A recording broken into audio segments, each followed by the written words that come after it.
You're 3 seconds away from another emotional reaction that could cost you everything. This audiobook will show you how to transform those critical moments into opportunities that change your life. The Power of Not Reacting. Audiobook. Introduction. Your hands shake as you stare at the message that just popped up on your screen. Blood rushes to your face, and your fingers hover over the keyboard, ready to fire back a response you know you'll regret. In that moment, everything else fades away. Your carefully built reputation, your values, your goals, all consumed by an overwhelming urge to react. We've all been there. That split second when emotion hijacks our brain and drives us toward actions that can undo years of relationship building, career advancement, or personal growth. In today's hyper-connected world, these trigger points surround us like never before. The passive-aggressive email from a colleague, the inflammatory social media post, the cutting remark from someone you love, each one a potential landmine in a landscape designed to provoke reaction. The cost of emotional reactivity has never been higher. A single impulsive response can go viral, derail a career, or fracture relationships instantly. Yet here's what most people don't realize. Your most powerful response often comes from not responding at all. This isn't about suppressing emotions or maintaining rigid control. It's about developing a superpower that few understand, but anyone can master: the ability to create space between stimulus and response. This space is where your true power lies. It's where wisdom emerges, where strategy forms, and where you take back control of your story. By mastering this art of non-reaction, you'll develop an unshakable inner stability that transforms every aspect of your life. Your relationships will deepen, your career will accelerate, and you'll experience a level of personal fulfillment that comes only from knowing you're in complete command of your responses. Chapter 1. The Hidden Cost of Reaction. Your palms sweat as you sit across the negotiation table. Months of preparation have led to this moment, a potential 8-figure deal that could transform your company's future. The other party's lead negotiator leans forward, a slight smirk playing at his lips, and casually mentions that your main competitor has offered them significantly better terms. Something in his tone, that hint of condescension, triggers a surge of anger and defensiveness. Before you can stop yourself, you snap back with a cutting remark about their company's recent public failures. The temperature in the room drops instantly. Within minutes, months of relationship building crumbles, and the deal evaporates. The true cost of that 5-second reactive response? Millions in lost revenue, countless opportunities vanished, and a reputation damage that will echo through your industry for years. But here's what's even more sobering. This scenario plays out every day in boardrooms, offices, and meetings across the world, though usually with less dramatic price tags attached. Your brain's reaction system is a remarkable piece of evolutionary engineering. When faced with a threat, it floods your body with stress hormones, narrows your focus, and prepares you for immediate action, all within milliseconds. This lightning-fast response helped your ancestors survive predator encounters. But in today's complex social and professional landscape, it's like having a hair-trigger security system that goes off at the slightest movement. Recent neuroscience research reveals that when you're in a reactive state, blood flow actually decreases to your prefrontal cortex, the part of your brain responsible for strategic thinking, emotional regulation, and complex decision-making. Instead, your ancient limbic system takes control, reducing your mental capacity to that of a threatened animal. In other words, at the exact moment you need your highest reasoning abilities, your brain shifts into its most primitive gear. Consider how this plays out in Satya Nadella's transformation of Microsoft's culture. When he took over as CEO in 2014, Microsoft was known for its aggressive, competitive internal culture, where reactive leadership was the norm. Meetings often devolved into defensive posturing and sharp exchanges, creating an environment where innovation stagnated and talent fled. Nadella recognized that this reactive culture was Microsoft's biggest liability. He began by modeling a different approach, one built on thoughtful response rather than immediate reaction. In one notable instance, during a heated executive meeting where two division leaders were locked in a territorial dispute, Nadella did something unexpected. Instead of jumping in with an immediate solution or taking sides, he paused. He asked both leaders to step back and consider how their proposed solutions aligned with Microsoft's broader mission of empowering every person and organization on the planet. This simple act of creating space between stimulus and response shifted the entire dynamic. The conversation transformed from a reactive power struggle into a strategic discussion about customer value.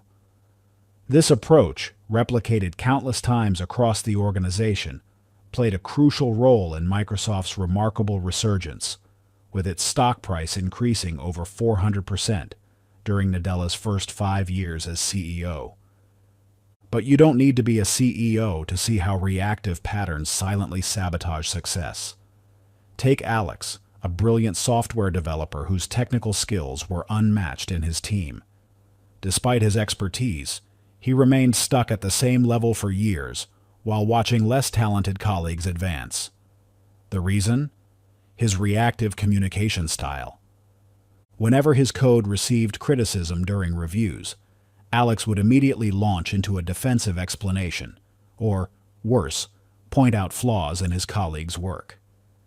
His technical arguments were often valid, but his reactive delivery created tension and resistance. Team members began avoiding giving him feedback, and his reputation for being difficult overshadowed his technical brilliance.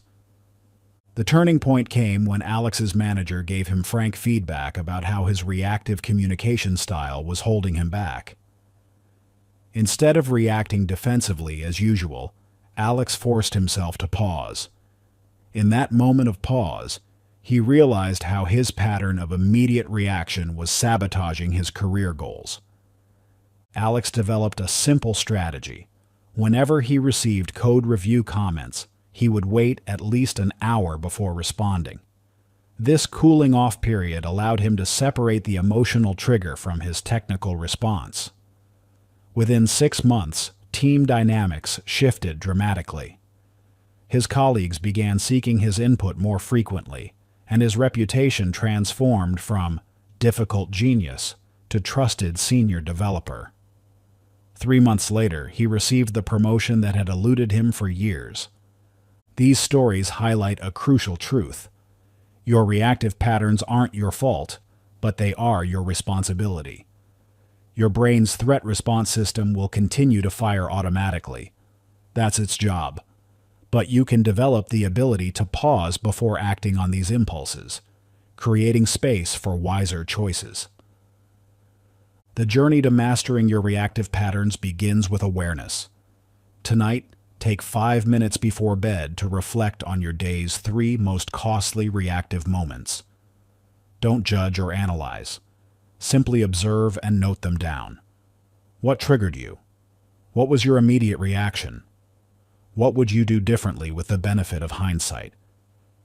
This simple evening reflection isn't about self-criticism. It's about developing the awareness that will become your foundation for change. As you begin to recognize your reactive patterns, you'll naturally start creating tiny spaces between trigger and response. In these spaces lies your power to choose, and in these choices lies your path to transformation.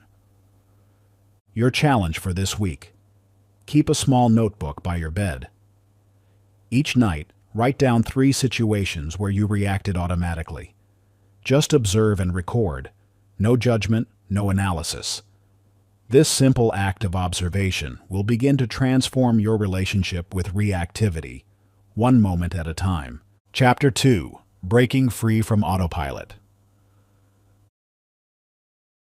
Neuroscience research shows that your brain initiates actions up to 7 seconds before you become consciously aware of your choice. This isn't science fiction. It's the startling reality of how your mind operates. While you might believe you're in conscious control of your reactions, the truth is far more complex and fascinating. Think about the last time you reached for your phone after hearing a notification. Was it a conscious, deliberate choice, or did your hand move almost automatically, as if pulled by an invisible force? This automatic response is just the tip of the iceberg when it comes to understanding how deeply ingrained reactive patterns shape your daily life. Your brain processes an astounding 11 million bits of information every second, yet you're consciously aware of only about 40 bits. This means the vast majority of your responses, from physical movements to emotional reactions, are guided by unconscious neural pathways that form through repeated patterns of behavior. These pathways are like well-worn trails in a forest, and your reactions naturally follow these familiar routes unless you consciously create new ones. This understanding revolutionized Ray Dalio's approach to decision-making at Bridgewater Associates, now the world's largest hedge fund. In the early 1980s, Dalio noticed a troubling pattern. His strongest conviction trades often led to his biggest losses. Despite his intellectual understanding of markets, his emotional reactions were sabotaging his success. Instead of fighting these reactions, Dalio began studying them with scientific curiosity. He documented every trade, not just the numbers, but his emotional state and thought process before each decision. A pattern emerged. His strongest emotional reactions often signaled blind spots in his thinking. This revelation led to the development of what he called radical transparency, a systematic approach to understanding and transcending reactive decision-making. Dalio implemented a practice where every meeting at Bridgewater was recorded and analyzed. The goal wasn't just to capture information, but to study how people's reactive patterns influence their decisions. He discovered that even experienced professionals fell into predictable reactive traps when their ideas were challenged or markets moved against their positions.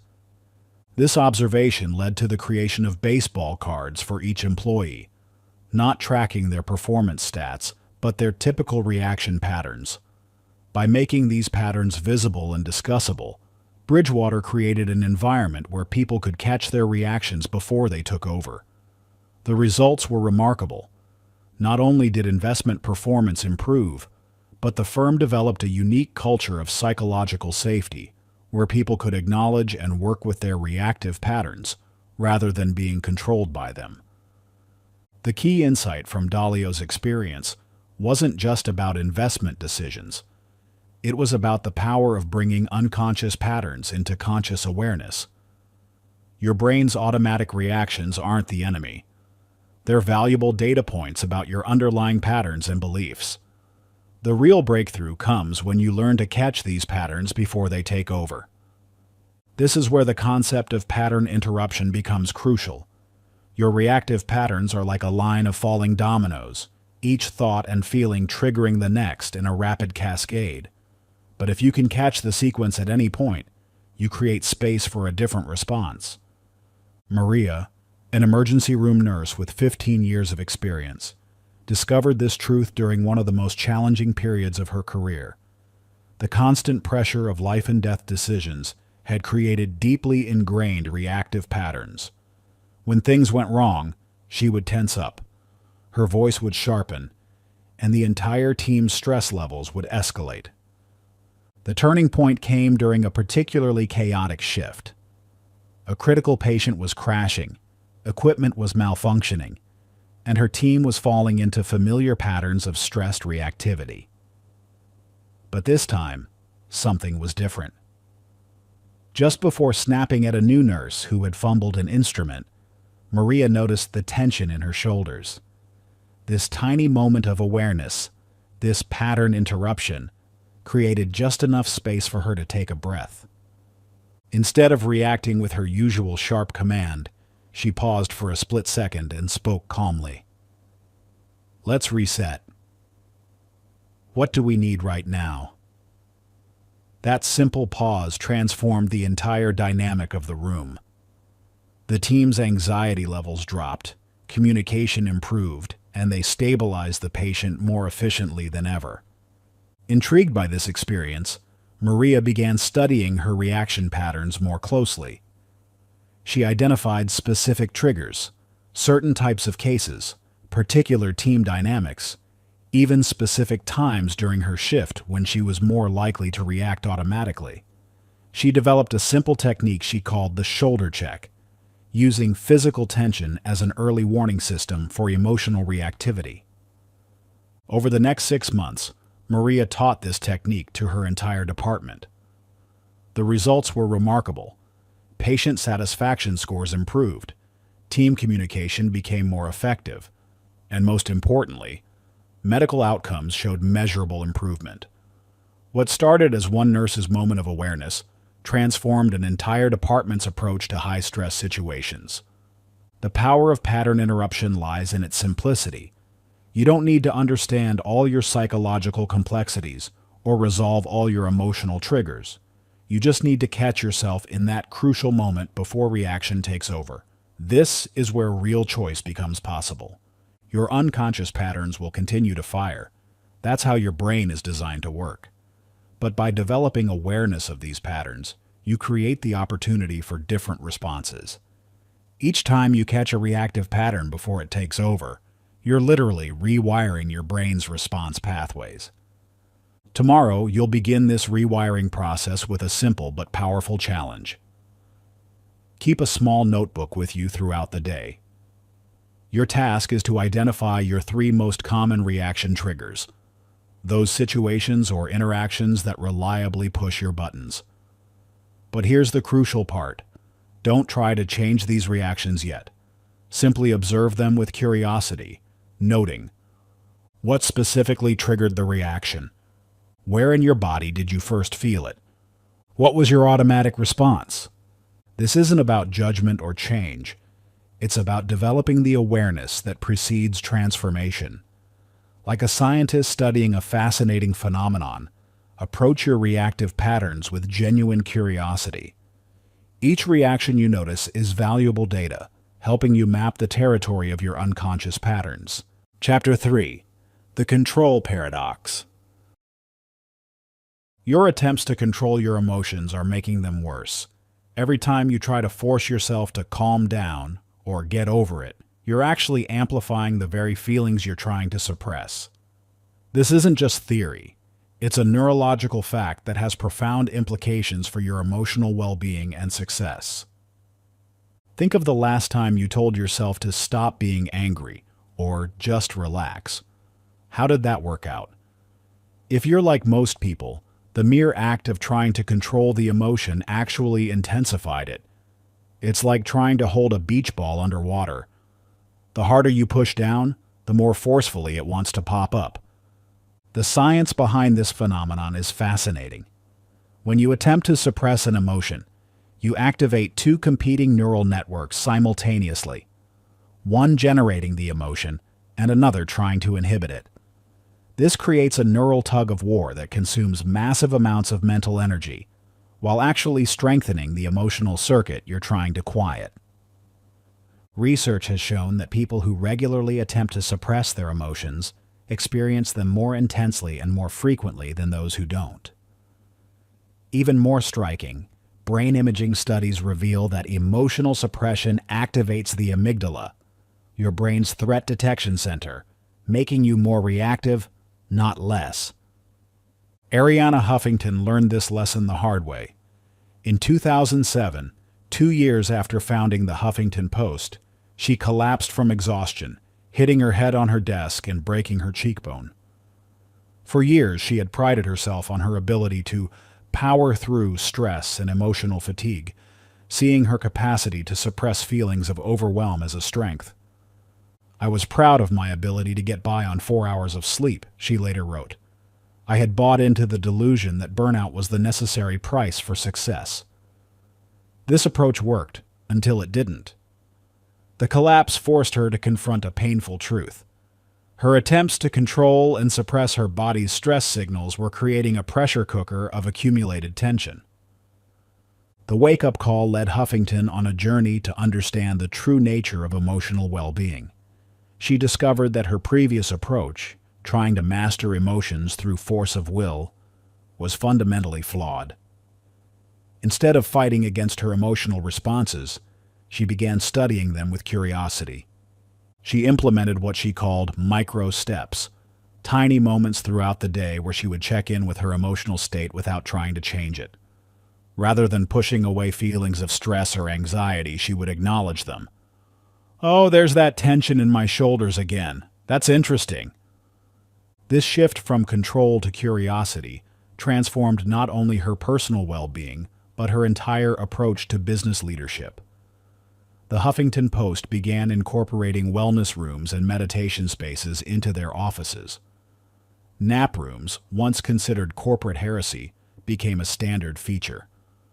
Most importantly, the company culture shifted from glorifying stress suppression to encouraging emotional awareness.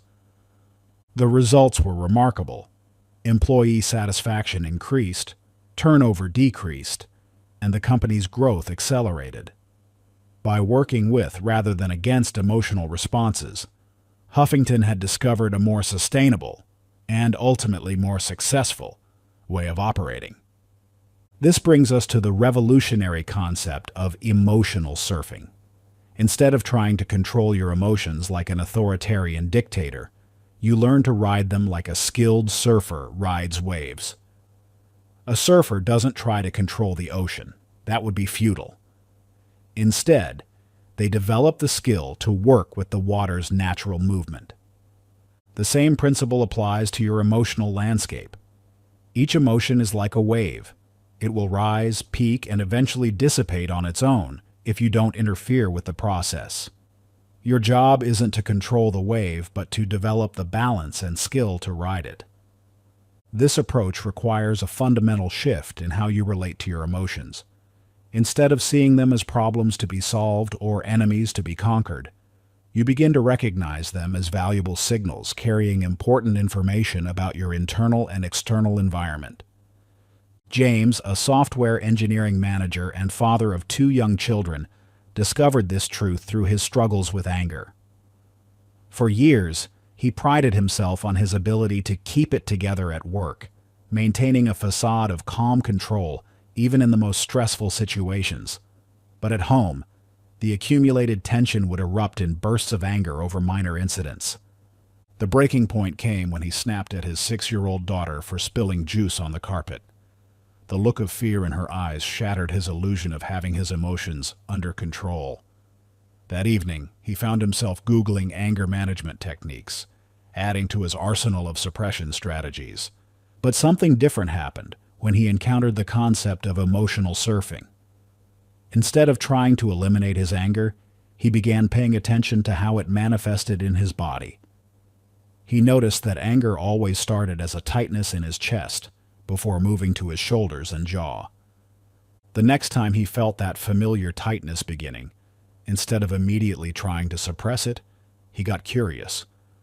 He noticed how the sensation moved through his body, almost like a wave of energy. Rather than fighting it, he allowed himself to feel it fully while maintaining awareness of his breathing. To his surprise, the anger peaked and passed much more quickly when he stopped trying to control it. More importantly, by staying present with the emotion instead of suppressing it, he began to recognize earlier warning signs of building tension. This awareness allowed him to take preventive steps, like brief walking breaks or deep breathing, before the emotional wave became overwhelming. Over 6 months, James's relationships at home and work transformed. His colleagues noticed that he became more approachable during crises. His children no longer walked on eggshells around him. Most surprisingly, his actual experience of anger decreased significantly. Not because he was controlling it better, but because he had stopped fighting it. The key insight from James's experience is that emotions become problematic not because of their intensity, but because of our resistance to them. The more you fight against an emotional response, the more energy you invest in it, and the stronger it becomes. This brings us to a practical exercise that will fundamentally shift your relationship with emotional reactions. For the next 24 hours, approach your emotions like a curious scientist observing an interesting phenomenon. When you notice an emotional response arising, take 3 slow breaths, keeping your attention on the physical sensations in your body. Notice where in your body you feel the emotion most strongly. Instead of trying to change or control the feeling, simply observe how it moves and changes on its own. Give yourself permission to feel the emotion fully while maintaining awareness of your breath as an anchor. This isn't about achieving any particular state or outcome. It's about developing a new relationship with your emotional experience, one based on awareness and acceptance rather than control and suppression. Each emotion becomes an opportunity to practice this new approach, building your capacity for emotional resilience one wave at a time. Chapter 4. Mapping your emotional landscape. Did you know that you make over 35,000 decisions every single day? Even more staggering, your emotional state shifts several hundred times within those 24 hours. Yet research shows that you're unaware of roughly 90% of these emotional fluctuations and the decisions they influence. This isn't just a fascinating statistic. It's a wake-up call about how much of your life operates on autopilot. Think of your emotional life as a vast, uncharted territory. Like ancient cartographers facing an unexplored continent, you can't navigate effectively without first creating an accurate map. Your emotional landscape contains hidden triggers, reactive patterns, and habitual responses that shape your decisions and behaviors in ways you've never noticed. Understanding this territory isn't just about self-awareness. It's about power. Every uncharted emotional pattern is a potential source of unconscious reactions that can derail your best intentions. But once mapped, these same patterns become opportunities for transformation. The neuroscience behind this is compelling. Your brain processes emotional information through multiple parallel pathways, many of which operate below conscious awareness. These pathways create emotional responses before your conscious mind even registers what's happening. This is why you might find yourself snapping at a loved one or stress eating before you've even realized you're upset. Tennis champion Novak Djokovic's journey provides a powerful illustration of emotional mapping in action. Despite his extraordinary talent, Djokovic struggled with inconsistent performance early in his career. He would dominate one match only to inexplicably collapse in the next, particularly during high-stakes situations. The turning point came in 2010, when he began working with a performance specialist, who introduced him to the concept of emotional mapping. Together, they started tracking not just his physical performance, but his emotional states throughout matches, practices, and daily life. What they discovered was revealing. Djokovic's performance issues weren't primarily technical or physical. They were emotional patterns he had never noticed. For instance, they identified that his energy would dip significantly after winning a tough first set, making him vulnerable in the second. He also had specific triggers around crowd noise that would disrupt his focus without him realizing it. Most importantly, they discovered that his breathing patterns changed dramatically during certain types of points, particularly when serving under pressure. This unconscious shift in breathing was triggering a cascade of physiological responses that affected his performance. Armed with this emotional map, Djokovic implemented specific strategies to address each pattern. He developed pre-serve routines that maintained consistent breathing, created energy management techniques between sets, and established mental anchors to stay centered regardless of crowd dynamics. The results were transformative. Between 2011 and 2016, Djokovic dominated men's tennis in a way few players ever have, winning 11 Grand Slam titles. More importantly, he developed a level of emotional mastery that allowed him to maintain peak performance under the most intense pressure. Understanding my emotional patterns changed everything, Djokovic later shared. It wasn't about controlling emotions. It was about becoming aware of them. Once you can see the pattern, you can choose how to respond. Your emotional patterns may not play out on center court at Wimbledon, but they're just as crucial to your success and well-being. Every day, these hidden patterns influence your decisions, relationships, and performance in ways you've never realized. Observe Bradley's story. As the owner of a popular restaurant, he prided himself on maintaining high standards and running a tight ship. But his business was plagued by high staff turnover and inconsistent customer service. Despite his best efforts to fix these issues through better training and stricter policies, the problems persisted. Everything changed when Bradley began mapping his emotional patterns throughout the day. He started simple, using a note-taking app on his phone to track his predominant emotion each hour. Within a week, a clear pattern emerged. His stress levels peaked predictably during the lunch rush. No surprise there. But what he hadn't noticed was how this stress would linger, affecting his interactions with staff for hours afterward. He'd become increasingly critical and short-tempered as the day progressed, creating a tense atmosphere that impacted both employee performance and customer experience. The most revealing insight came when he noticed that his stress response intensified significantly on delivery days. The uncertainty around timing and quality of deliveries was triggering an anxiety response that colored his entire management style on those days. Armed with this emotional map, Bradley implemented specific strategies. He scheduled his most important staff interactions outside of high-stress periods. He created a buffer zone after the lunch rush, 15 minutes of quiet time in his office to reset. Most importantly, he restructured delivery procedures to reduce uncertainty, spreading deliveries across different days, and implementing a more robust tracking system. Within 3 months, the restaurant's atmosphere transformed. Staff turnover dropped by 60%, and customer satisfaction scores improved dramatically.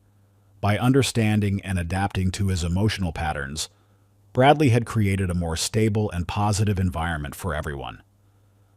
Your emotional map will be unique to you, but creating it follows a similar process. For the next 7 days, you're going to conduct what performance psychologists call an emotional audit. This isn't about changing anything yet. It's purely about observation and awareness. Chapter 5. The Hidden Wisdom of Your Triggers. Your strongest triggers aren't your enemies. They're your most honest friends. This statement might seem absurd, especially when you're in the grip of an intense emotional reaction. After all, how can something that makes your heart race, your muscles tense, and your thoughts spiral be considered friendly? Yet within each trigger lies a profound message about your deepest needs, values, and untapped potential. Think of triggers as sophisticated alarm systems. When something triggers you emotionally, it's not random chaos. It's precise intelligence. Your nervous system has detected something that threatens what matters most to you. The stronger the trigger, the more important the underlying value or unmet need. This perspective transforms triggers from obstacles into opportunities. Instead of viewing them as weaknesses to overcome, you can approach them as signposts pointing toward your most important growth edges. Every trigger carries a message, and learning to decode these messages is like gaining access to your own personal growth manual. When you're triggered, your amygdala, the brain's threat detection center, isn't just firing randomly. It's drawing on your entire life history, comparing current situations against past experiences where something important was threatened or compromised. This means your triggers are actually sophisticated pattern recognition systems, highlighting areas where you need healing, growth, or boundary setting. Jack Ma's journey with Alibaba provides a masterclass in transforming triggers into triumph.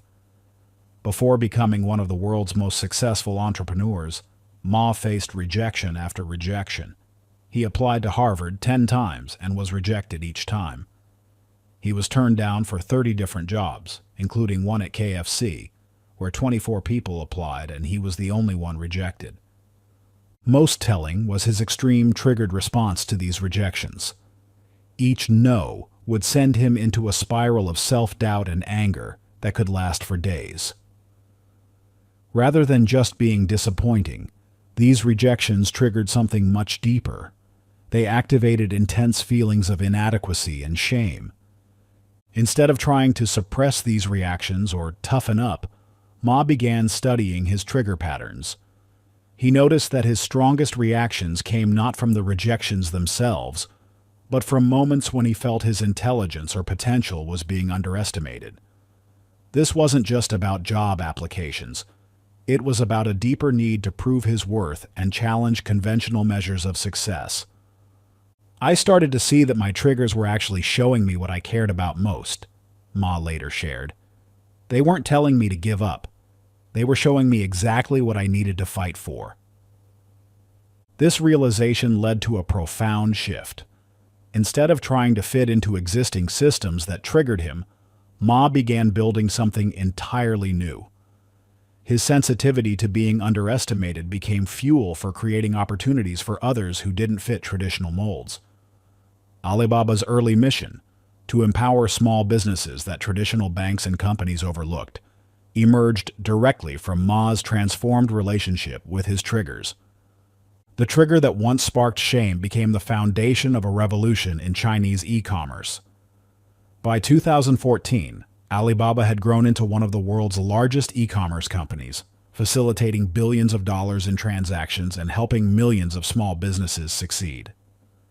This same principle applies to your triggers, whether they surface in your career, relationships, or daily interactions.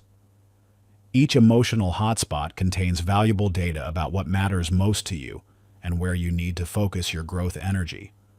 Consider how this plays out in Lucia's story.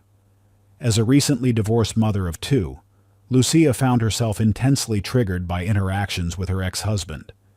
Even simple text messages about scheduling would send her into hours of emotional turmoil. Small delays in picking up the kids would trigger disproportionate anger and anxiety.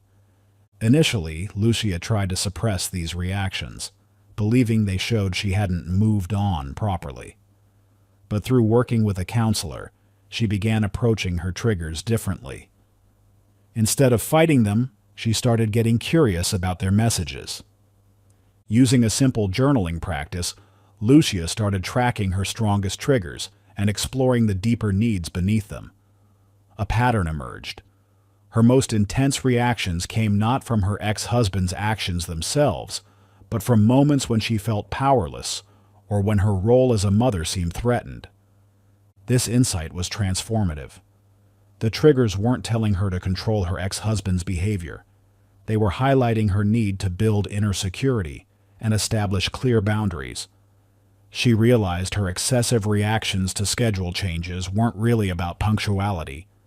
They reflected a deeper need for predictability and control during a time of massive transition.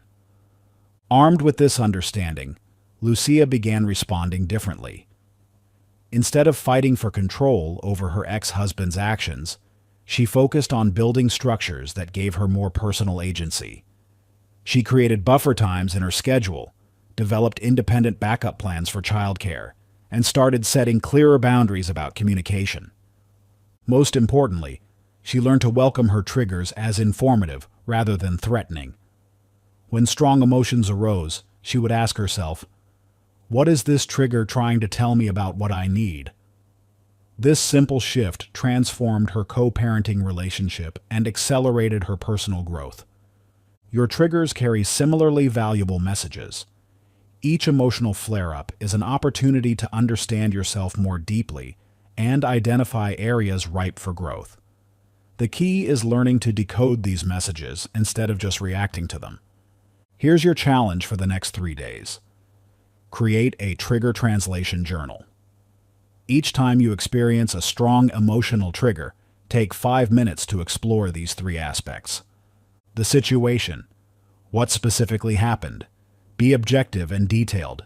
The reaction. What emotions, physical sensations, and thoughts arose? The message. What might this trigger be telling you about your needs, values, or areas for growth? Choose 1 trigger per day to analyze this way. Don't try to change anything yet. Simply observe and explore with curiosity. Like a scientist studying an interesting phenomenon, maintain an attitude of fascination rather than judgment. Remember, Your triggers are trying to tell you something important. Are you ready to start listening? Chapter 6. Breaking the Reaction Cycle. The monitor's steady beep suddenly turns erratic. Your hands are deep inside the patient's chest cavity when the unexpected complication strikes. Blood pressure dropping, oxygen saturation plummeting. The operating room erupts in controlled chaos as alarms blare their urgent warning. Every fiber of your being screams to act, to do something, anything, but you force yourself to pause. In this critical moment, your next move will determine whether this patient lives or dies. This isn't just any surgery. This is your first solo cardiac procedure since becoming an attending surgeon. Your reputation, career, and most importantly, a human life hang in the balance. The familiar surge of adrenaline floods your system. Heart racing, pupils dilating, muscles tensing. But instead of surrendering to the automatic fight-or-flight response, you take one deliberate breath. In that microscopic pause between stimulus and response, clarity emerges. You notice the subtle abnormality in the heart's rhythm that others have missed. This insight, possible only in that fraction of a second when you broke the reaction cycle, leads to a precise intervention that stabilizes the patient. What could have been a catastrophic outcome transforms into a textbook save. This scenario, shared by a veteran cardiac surgeon, illustrates a universal truth. The quality of our lives often hinges on our ability to break the reaction cycle in crucial moments. Whether you're in an operating room, boardroom, or living room, the same four-stage pattern governs every emotional reaction: trigger, escalation, action, and impact. Understanding these stages isn't just academic. It's the key to transforming your response to life's challenges. Each stage represents both a potential pitfall and an opportunity for intervention. The magic lies in recognizing where you are in the cycle and knowing how to interrupt it effectively. Indra Nooyi's handling of the 2006 PepsiCo crisis provides a masterclass in breaking the reaction cycle. When false rumors about product contamination threatened to destroy billions in market value, every instinct pushed toward an immediate defensive response. The trigger was clear: unfair accusations threatening the company she led. The escalation was rapid: plummeting stock prices and panicked board members demanding immediate action. Instead of succumbing to the pressure for knee-jerk damage control, Nooyi did something remarkable. She broke the reaction cycle at the escalation stage. "In that moment of crisis," she later shared, "I realized that rushing to react would only feed the frenzy. We needed to respond, not react." Rather than issuing defensive statements or launching aggressive counter-campaigns, she initiated a methodical investigation while maintaining transparent communication with stakeholders. This measured approach not only resolved the immediate crisis, but strengthened public trust in PepsiCo's commitment to consumer safety. "The hardest part wasn't deciding what to do," Nooyi explained. "It was resisting the overwhelming urge to do something immediately. Breaking that automatic reaction pattern required immense discipline, but it made all the difference." The 4 stages of the reaction cycle became her framework for crisis management. Trigger: identifying the true nature of the threat beyond its emotional charge. Escalation: consciously slowing the emotional buildup through systematic analysis. Action: choosing strategic response over automatic reaction. Impact: measuring and adjusting based on outcomes rather than immediate relief.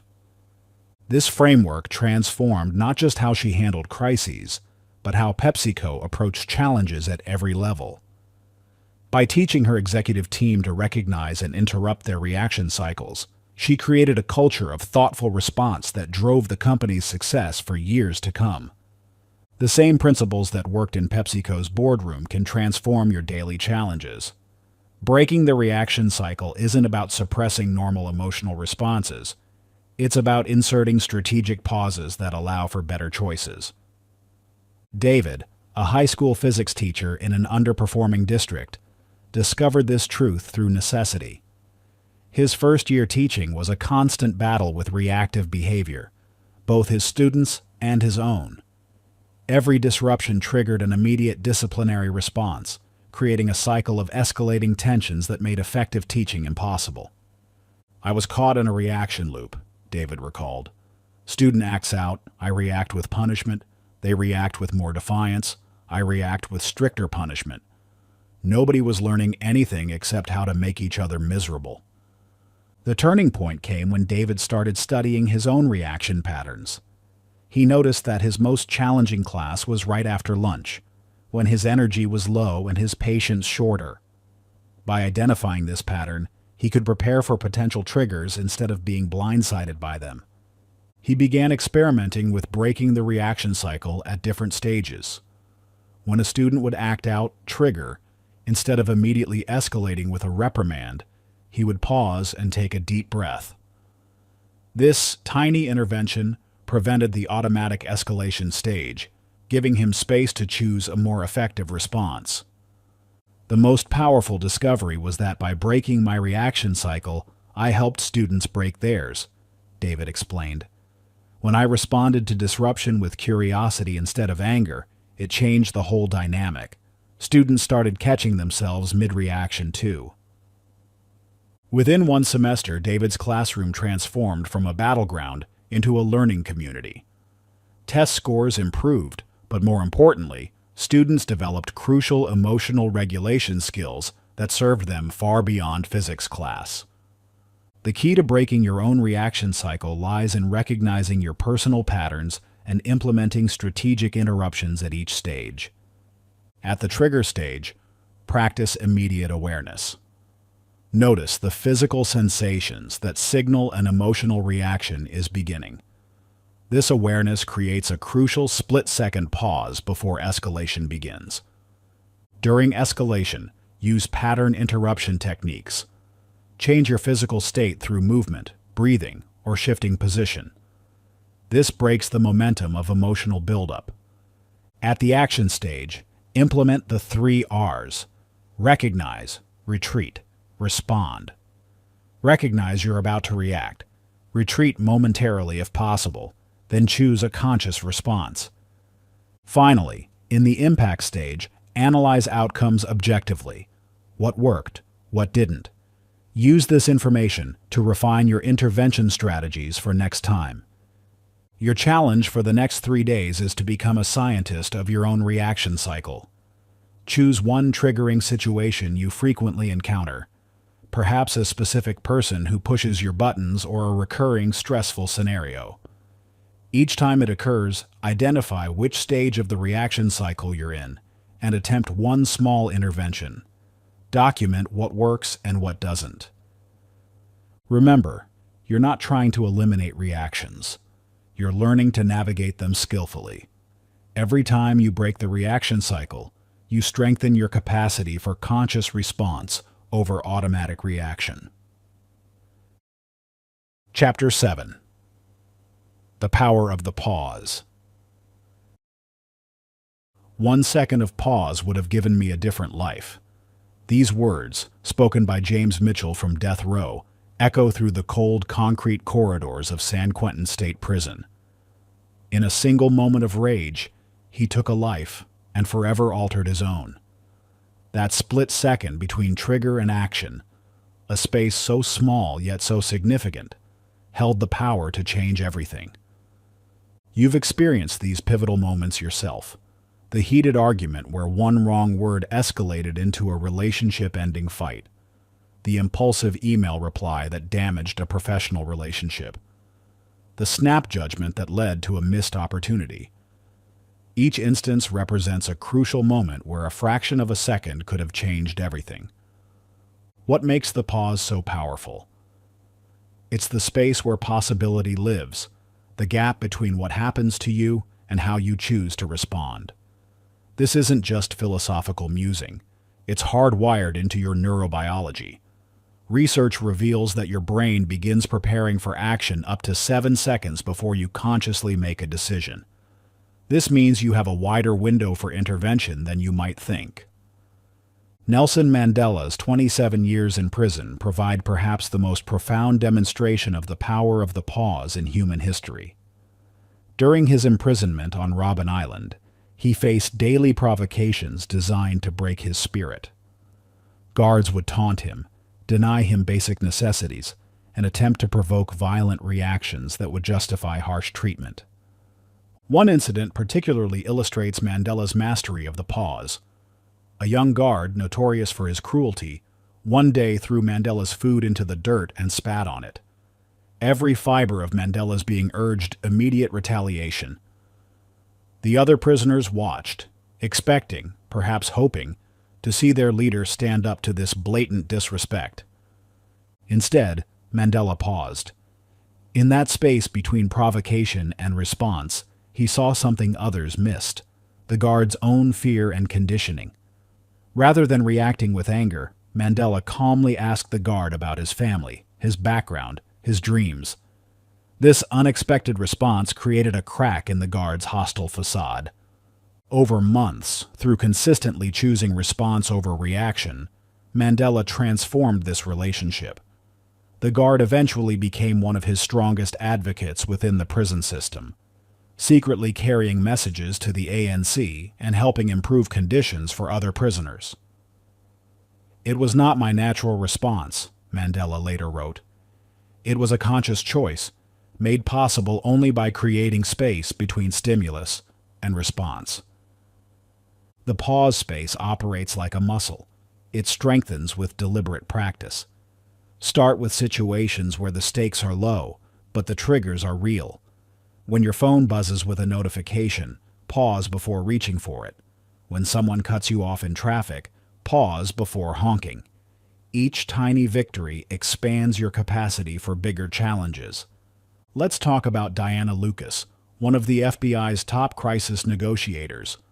Her ability to maintain composure in high-stakes situations has saved countless lives, but this skill didn't come naturally.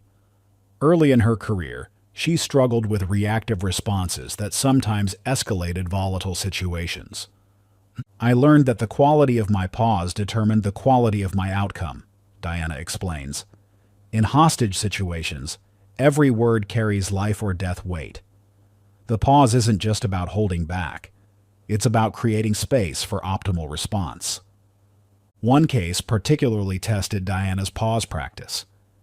A desperate father had taken his children hostage after losing a custody battle. Initial responders had tried reasoning, threats, and emotional appeals, all met with escalating aggression. When Diana arrived on scene, she did something unexpected. She paused. Instead of immediately engaging, she spent several minutes in silence, listening to the father's breathing patterns through the negotiation line. This pause allowed her to tune into subtle cues others had missed. The slight tremor in his voice that revealed fear beneath the anger. The pattern of his responses that suggested he was most volatile after mentions of his ex-wife. "In that pause, I heard what he wasn't saying," Diana recalls. "Every negotiator before me had rushed to solve the situation. By pausing, I gave him space to feel heard." This approach led to a peaceful resolution, with the father voluntarily surrendering after a 4-hour negotiation. Diana's method for expanding the pause space translates directly to daily life physical anchoring.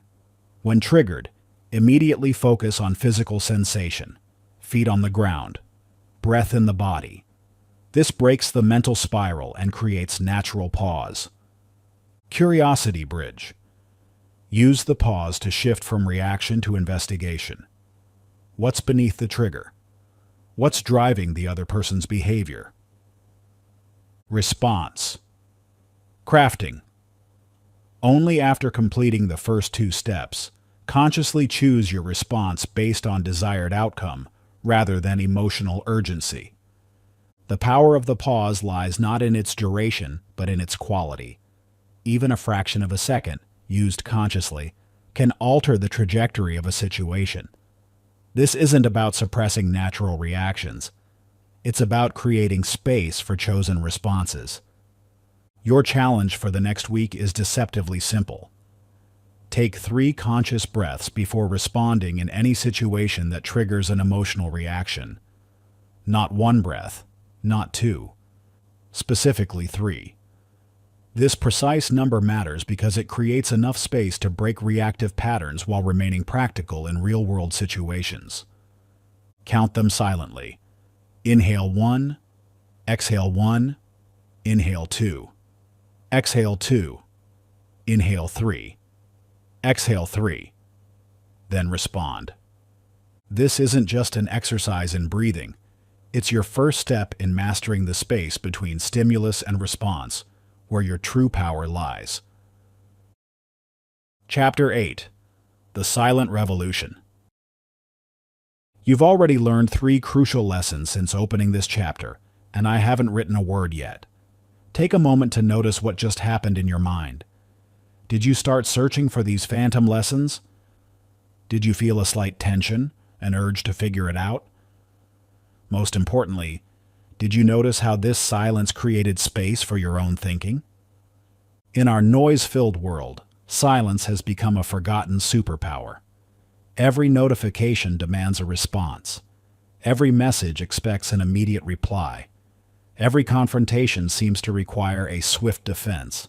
But what if your most powerful response isn't a response at all? Think about your most recent emotional trigger.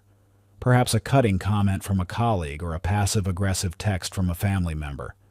Your instinct likely pushed you to respond immediately, to fill the uncomfortable void with words. This instinct, while natural, often robs you of your greatest power: strategic silence. The science behind silence reveals something remarkable. Research shows that moments of silence activate different neural pathways than verbal responses, engaging regions associated with deeper processing and emotional regulation. When you choose not to respond immediately, you're not just staying quiet, you're activating a more sophisticated level of mental processing. Steve Jobs, known for his revolutionary products, was equally revolutionary in his use of strategic silence. During crucial negotiations or product presentations, Jobs would often employ what became known as his devastating silence. After making a point or receiving a challenge, he would simply wait. No defense, no elaboration, no nervous filling of space. One particularly powerful example occurred during the development of the first iPhone. In a crucial meeting with cellular carriers, Jobs laid out his unprecedented demands for control over the iPhone's features and user experience. When met with immediate pushback, instead of arguing or compromising, he remained silent. The silence stretched for an uncomfortably long time, nearly 2 minutes by some accounts. This vacuum created such tension that the carriers began negotiating with themselves, eventually offering more favorable terms than Jobs had initially requested. But Jobs' use of silence wasn't limited to high-stakes negotiations. During product development meetings, he would often respond to presentations with extended silence, creating space for deeper reflection rather than immediate judgment. This practice became so well known that Apple teams would prepare not just for his questions, but for his silence, often discovering flaws in their own proposals during these quiet moments. The power of silence isn't about creating discomfort or playing mind games. It's about creating space for deeper understanding and more intentional response. This requires developing what psychologists call silence tolerance, the ability to stay comfortable in moments of non-response. To build this capacity, start with low-stakes situations. When someone makes a statement that would typically trigger an immediate response, practice taking 3 silent breaths before speaking. Notice how this tiny gap changes the quality of your response. As your silence tolerance grows, gradually extend these gaps in appropriate situations. Examine the transformation of Ryan, a customer service manager at a major telecommunications company. His team handled hundreds of escalated complaints daily, and their standard approach was to respond immediately with solutions or explanations. Despite their quick responses, customer satisfaction remained low, and team burnout was high. Through a management training program, Ryan learned about the power of strategic silence. He began implementing what he called mindful gaps in customer interactions, brief moments of silence after customers expressed their frustrations. Instead of jumping to solutions, his team learned to create space through silence. The results were unexpected. Not only did customer satisfaction scores improve dramatically, but resolution times actually decreased. When asked about the change, customers repeatedly mentioned feeling truly heard for the first time. The silence allowed them to fully express their concerns, and often led them to discover solutions themselves. The hardest part was training myself to be comfortable with silence, Ryan explains. Every instinct screamed to fill the gap, to offer immediate solutions. But I discovered that silence often does the heavy lifting for you. It gives people space to move from reaction to reflection.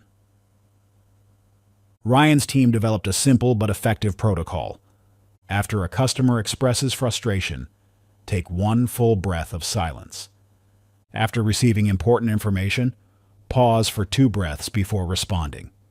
When encountering high emotion, extend the silence until the customer naturally pauses.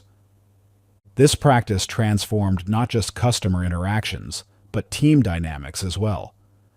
Team members reported feeling less stressed and more effective, as the strategic use of silence gave them time to process and respond thoughtfully rather than reactively. Chapter 9. The Curious Observer. Have you ever noticed how a great mystery novel pulls you in? That irresistible urge to turn the page, to understand what happens next, to piece together the clues? This same curiosity, the drive that keeps you reading until 3 a.m. to solve the case, holds the key to transforming your relationship with emotions. Most people treat difficult emotions like enemies to be defeated or problems to be solved. But what if you approach them like a master detective approaching a complex case? What if every emotional trigger became a fascinating clue rather than a threat? When you think about it, your emotional landscape is the most compelling mystery you'll ever investigate. Each reaction contains hidden patterns, each trigger holds secret evidence, and every emotional response offers a trail of clues leading to deeper understanding.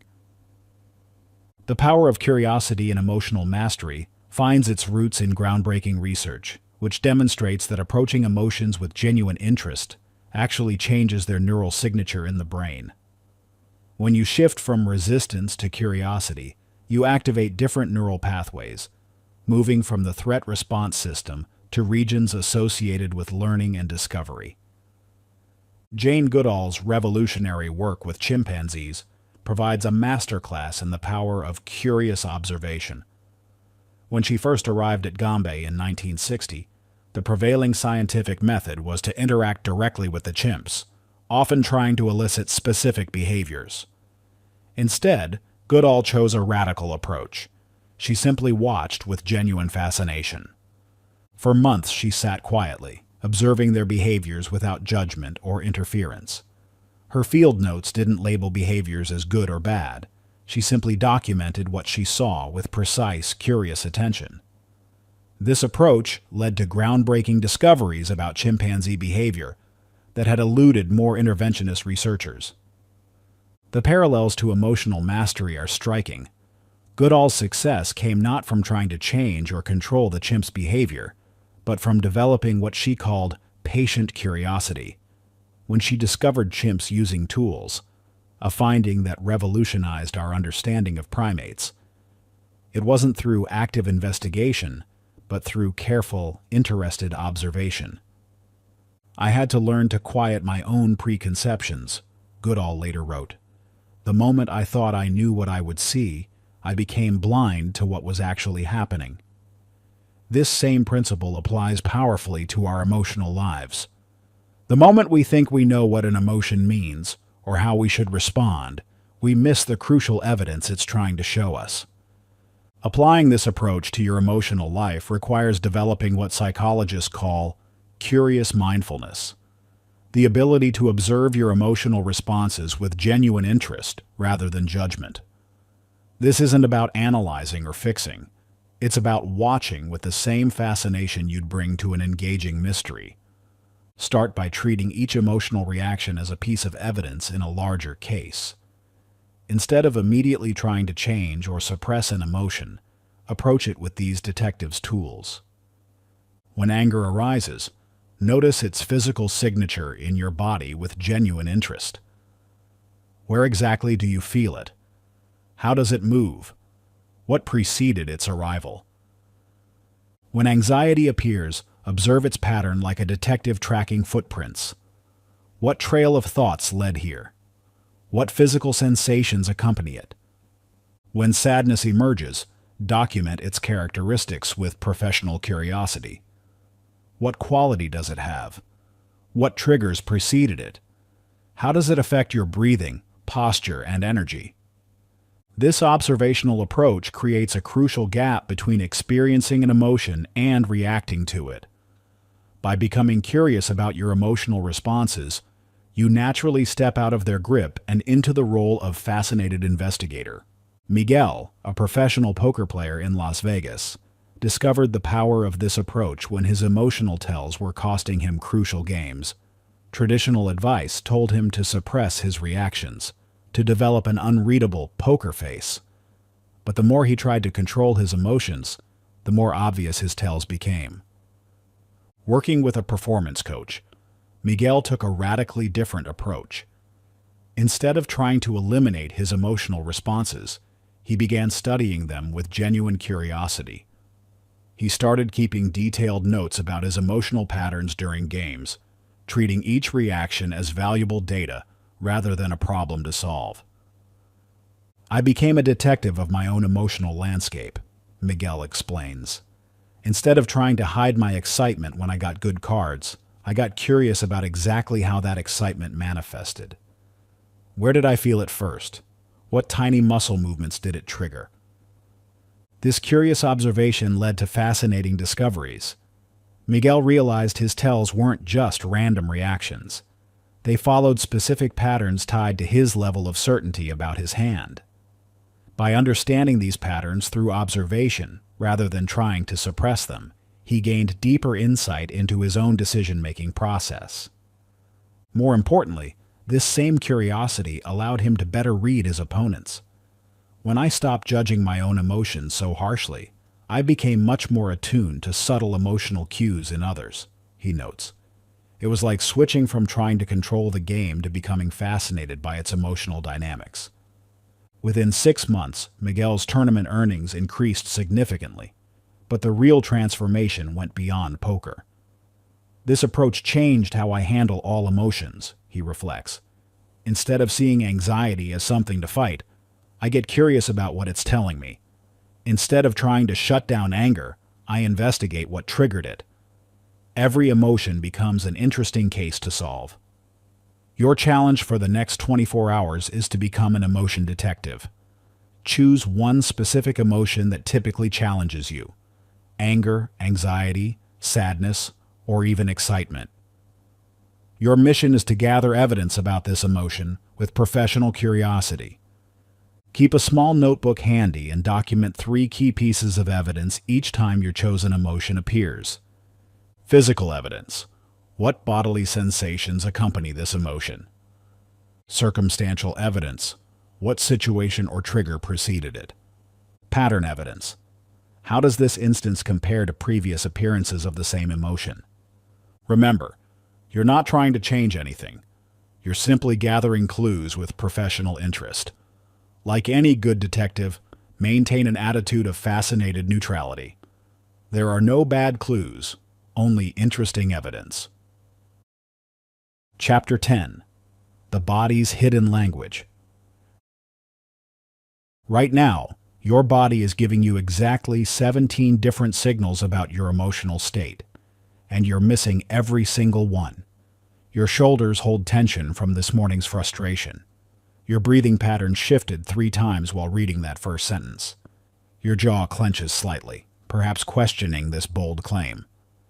Yet like most people, You've learned to tune out these physical whispers of emotion until they become screams.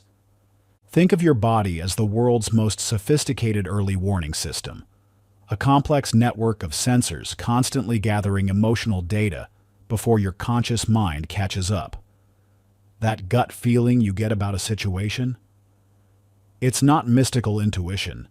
It's your body processing thousands of subtle cues faster than your thinking brain can analyze them.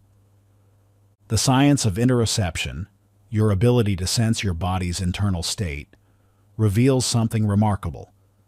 Your physical response to an emotional trigger begins approximately 240 milliseconds before you're consciously aware of feeling anything.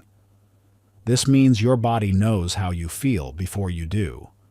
Research demonstrates that this bodily awareness isn't just faster than conscious emotional processing, it's also more accurate.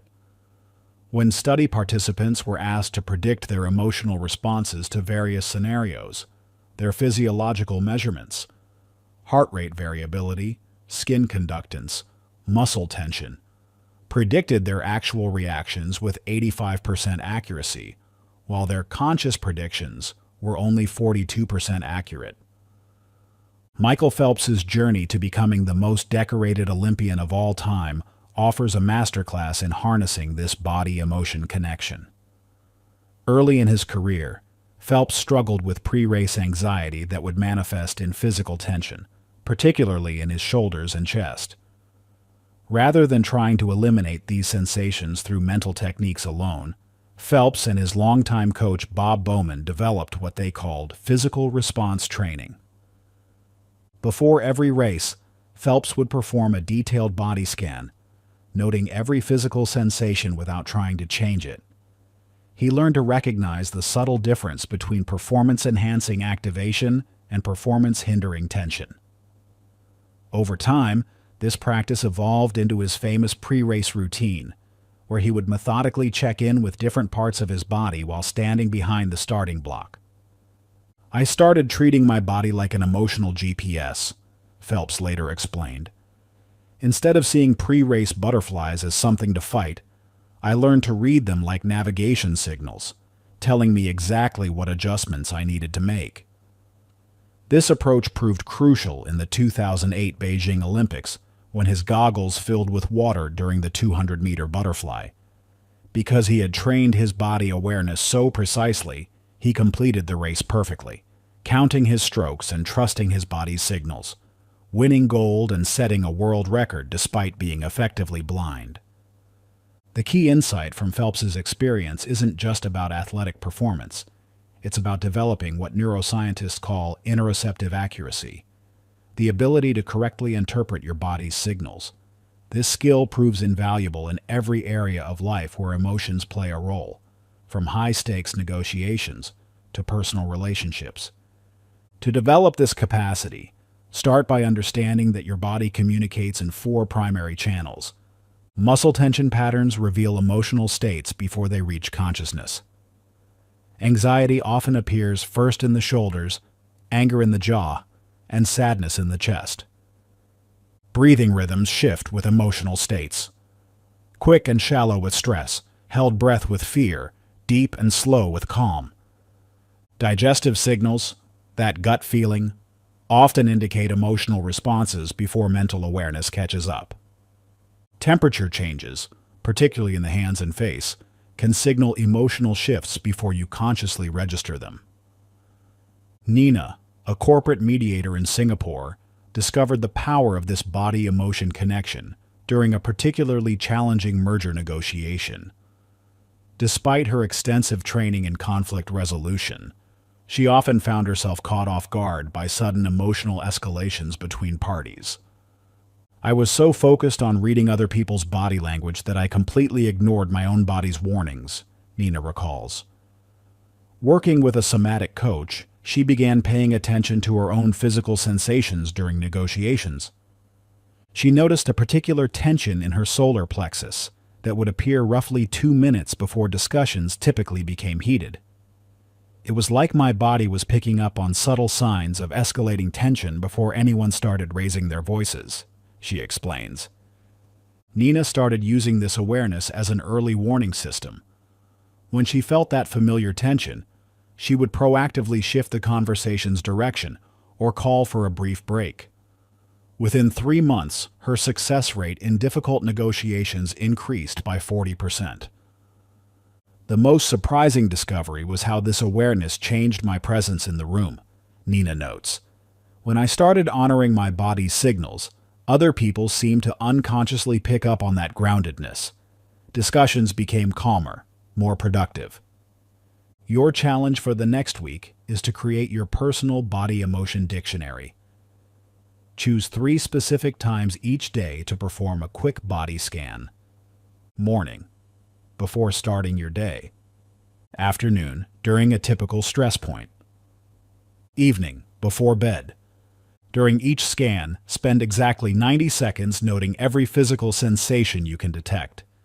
Pay particular attention to muscle tension or relaxation, breathing pattern, temperature variations, facial tension.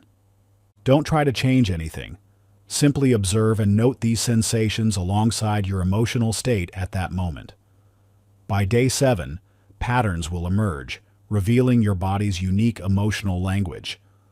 Remember, your body never lies about your emotional state. It's simply waiting for you to learn its language. Chapter 11. Finding Calm in Chaos. Stand in the heart of Times Square. Feel the crush of bodies, the assault of neon lights, the cacophony of car horns and street performers, and countless conversations in dozens of languages. Your senses are overwhelmed.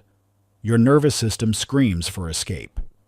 Yet, in this precise moment of sensory overload, you possess the capacity for perfect calm. Not by shutting out the chaos, but by shifting how you relate to it. This isn't theoretical. Your brain already knows how to do this. Every night when you dream, you observe intense experiences without becoming consumed by them.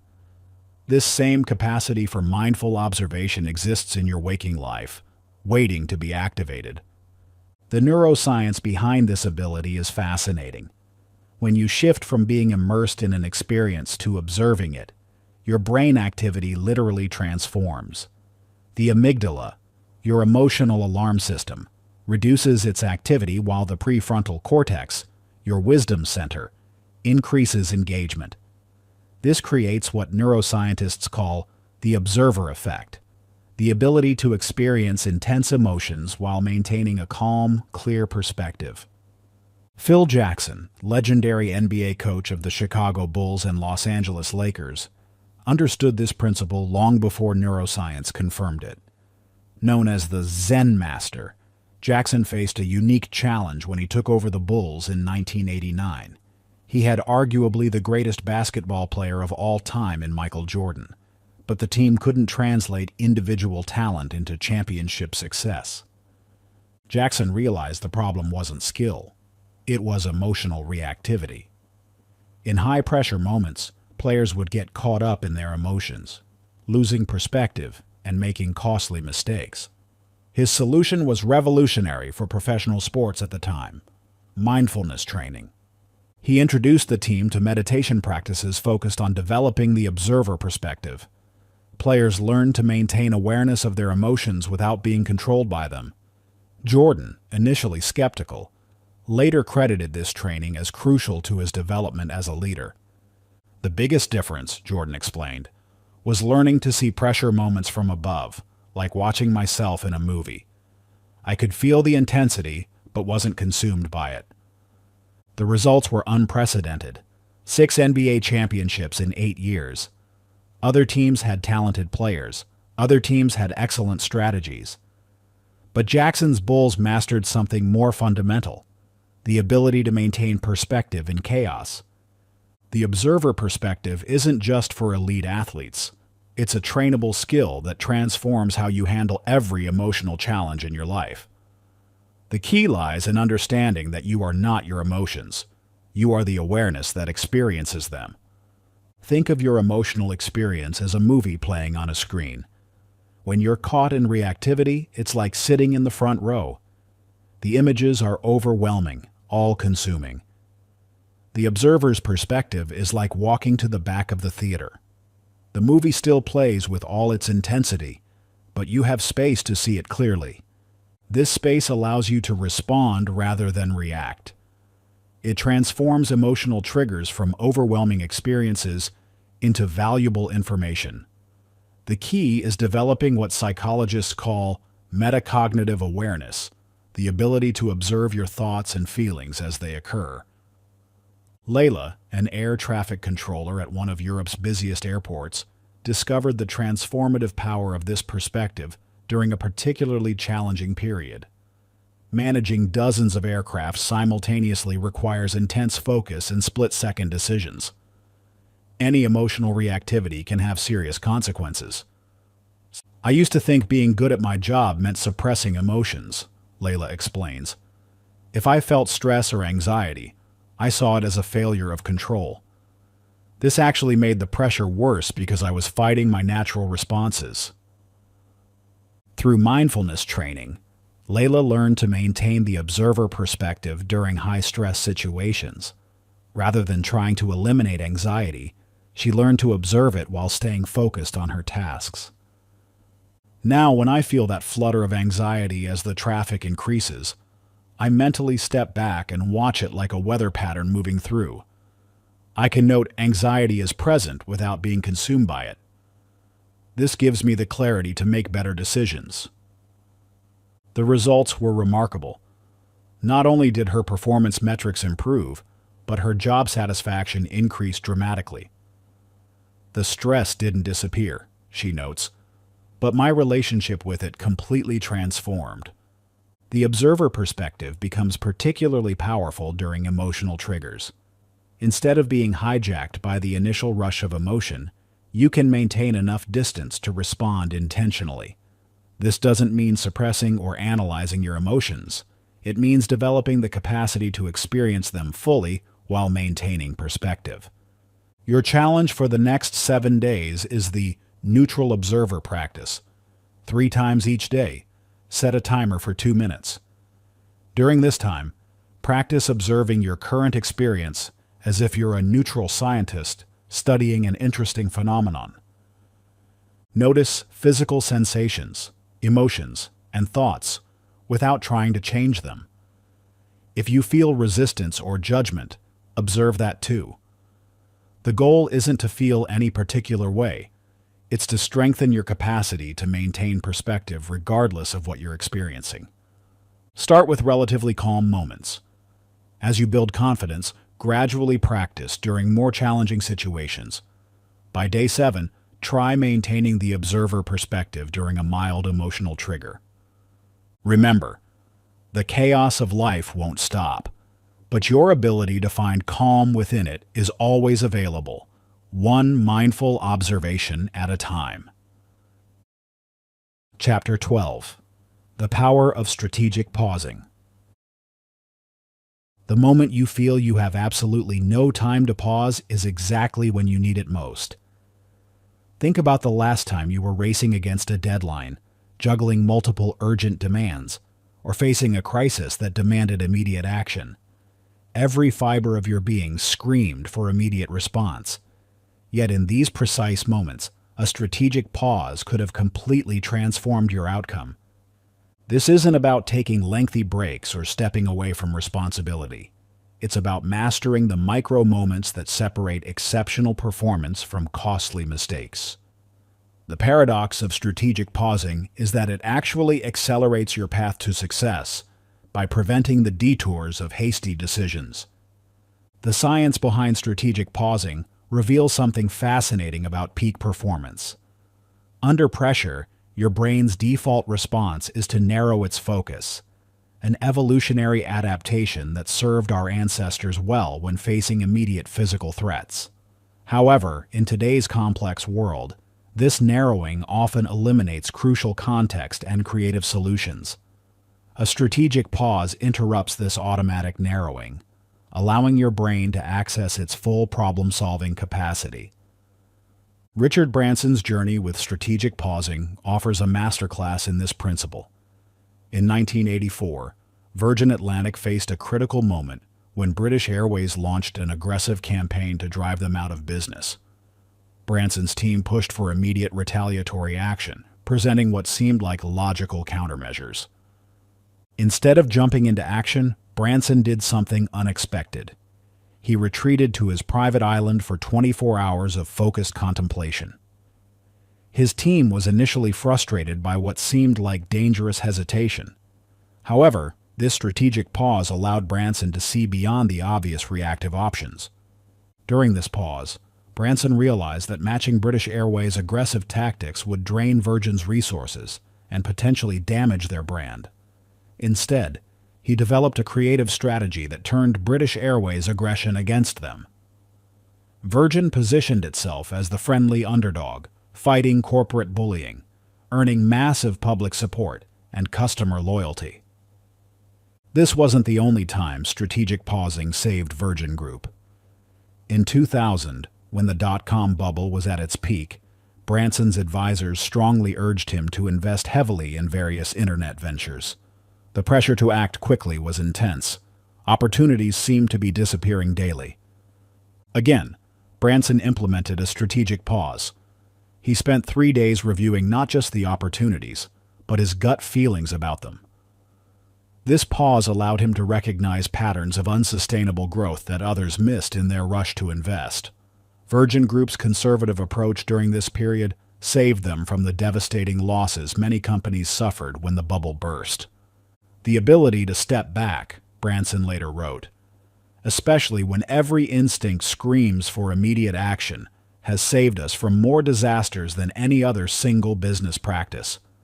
This brings us to the pause method, a systematic approach to strategic pausing in high-stakes situations. Pause.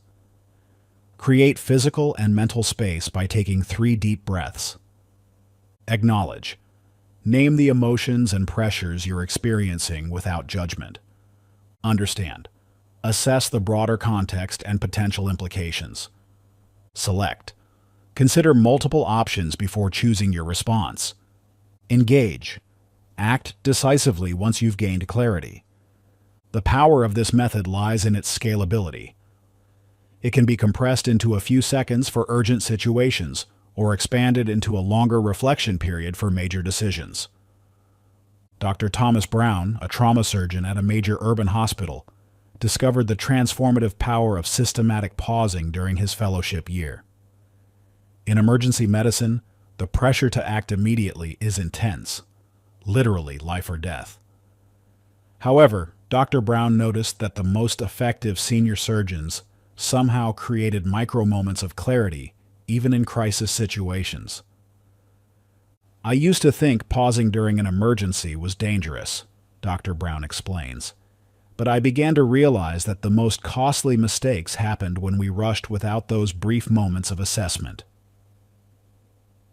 Dr. Brown implemented what he called pause points, specific moments during procedures where the team would take exactly 3 seconds to assess and align. These pauses were strategically placed before critical decisions or transitions in the surgery. The results were remarkable.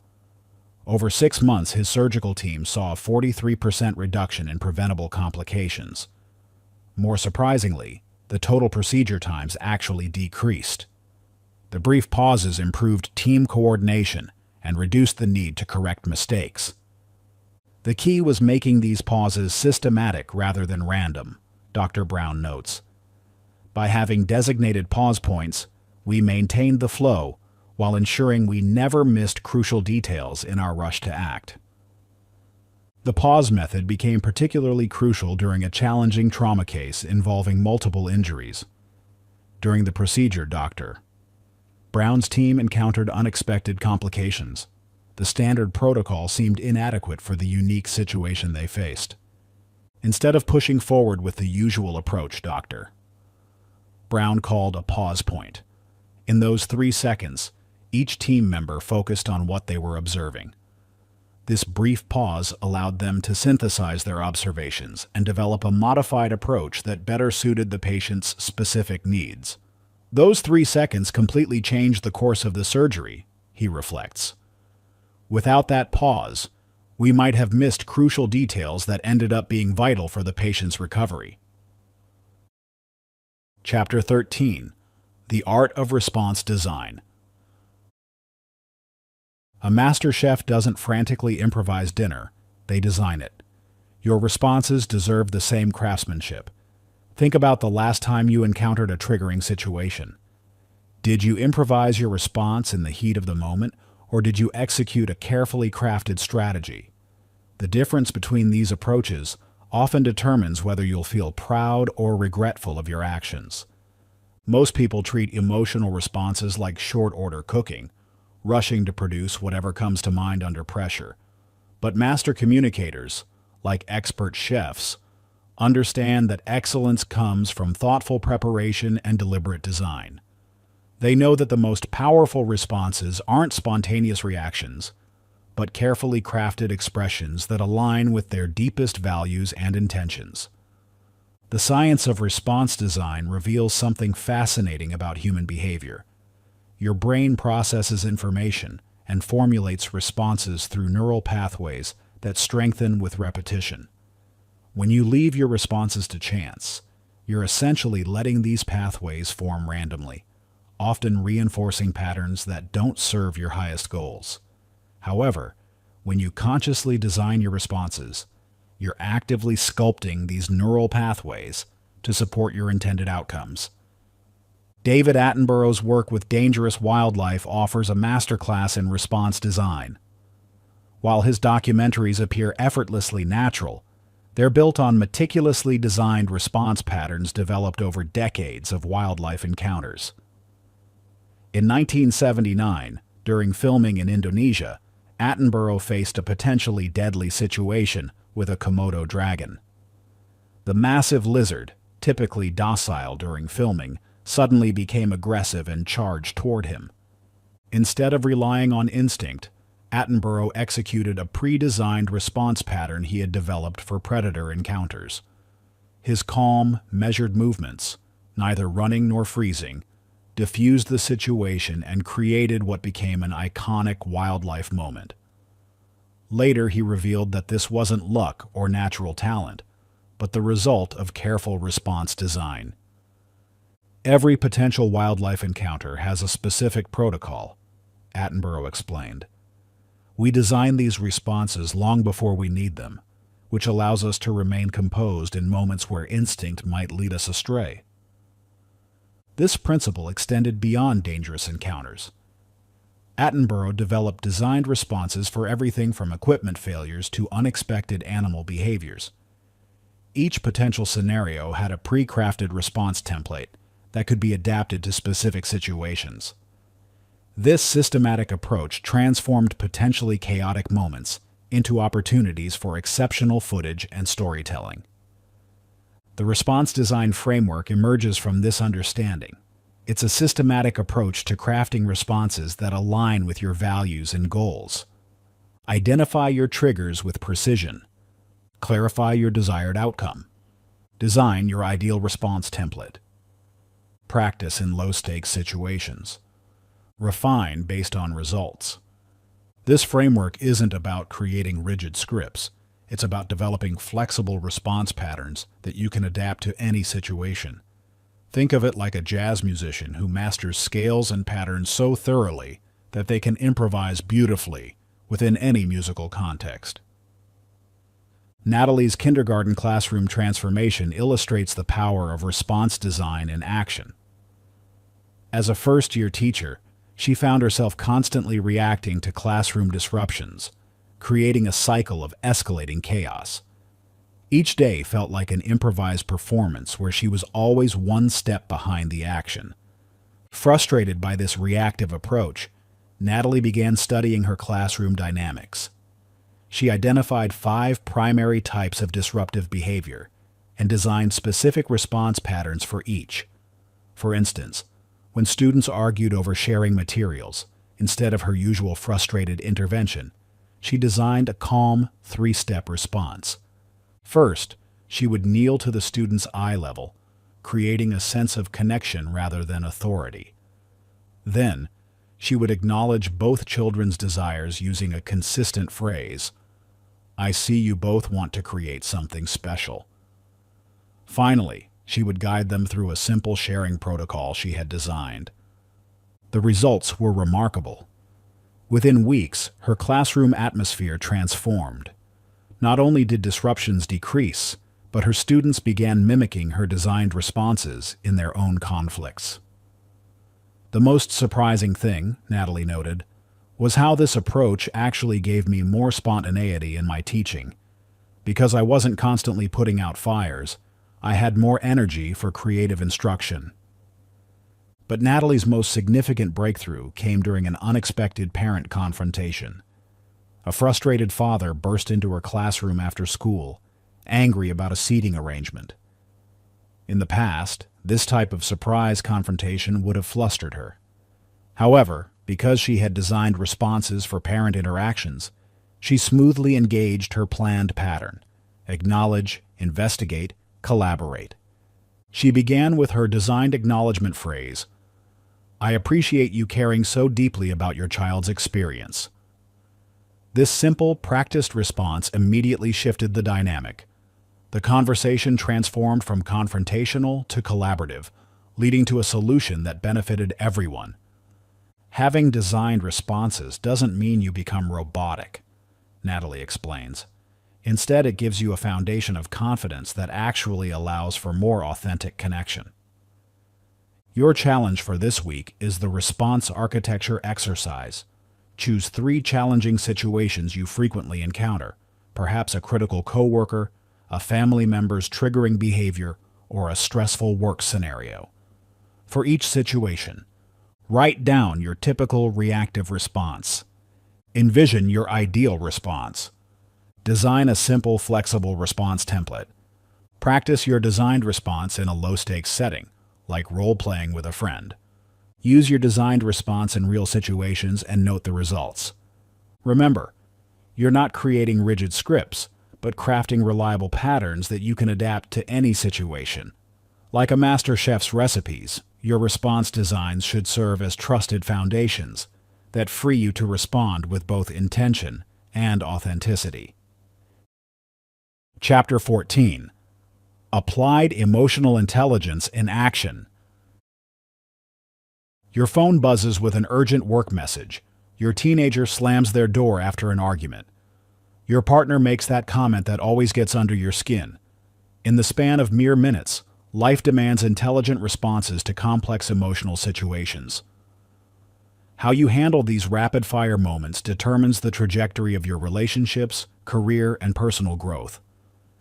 Each day presents countless opportunities to either react unconsciously or respond with emotional intelligence.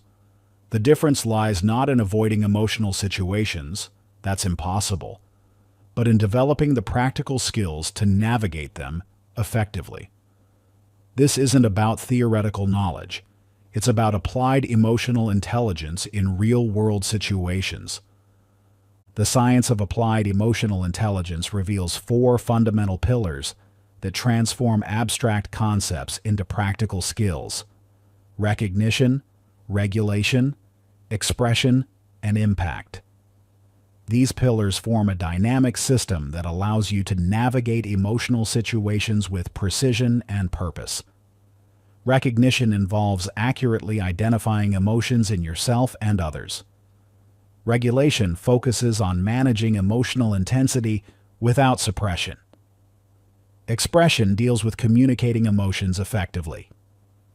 Impact considers how your emotional responses influence others and shape outcomes. Sheryl Sandberg's journey through personal tragedy and professional challenges at Facebook demonstrates these pillars in action. Following the sudden death of her husband in 2015, Sandberg found herself navigating both intense personal grief and the demands of leading one of the world's most scrutinized companies. Initially, Sandberg tried to compartmentalize her emotions, believing she needed to maintain a strictly professional facade at work. However, this approach began to crack under the pressure of unprocessed grief and mounting business challenges.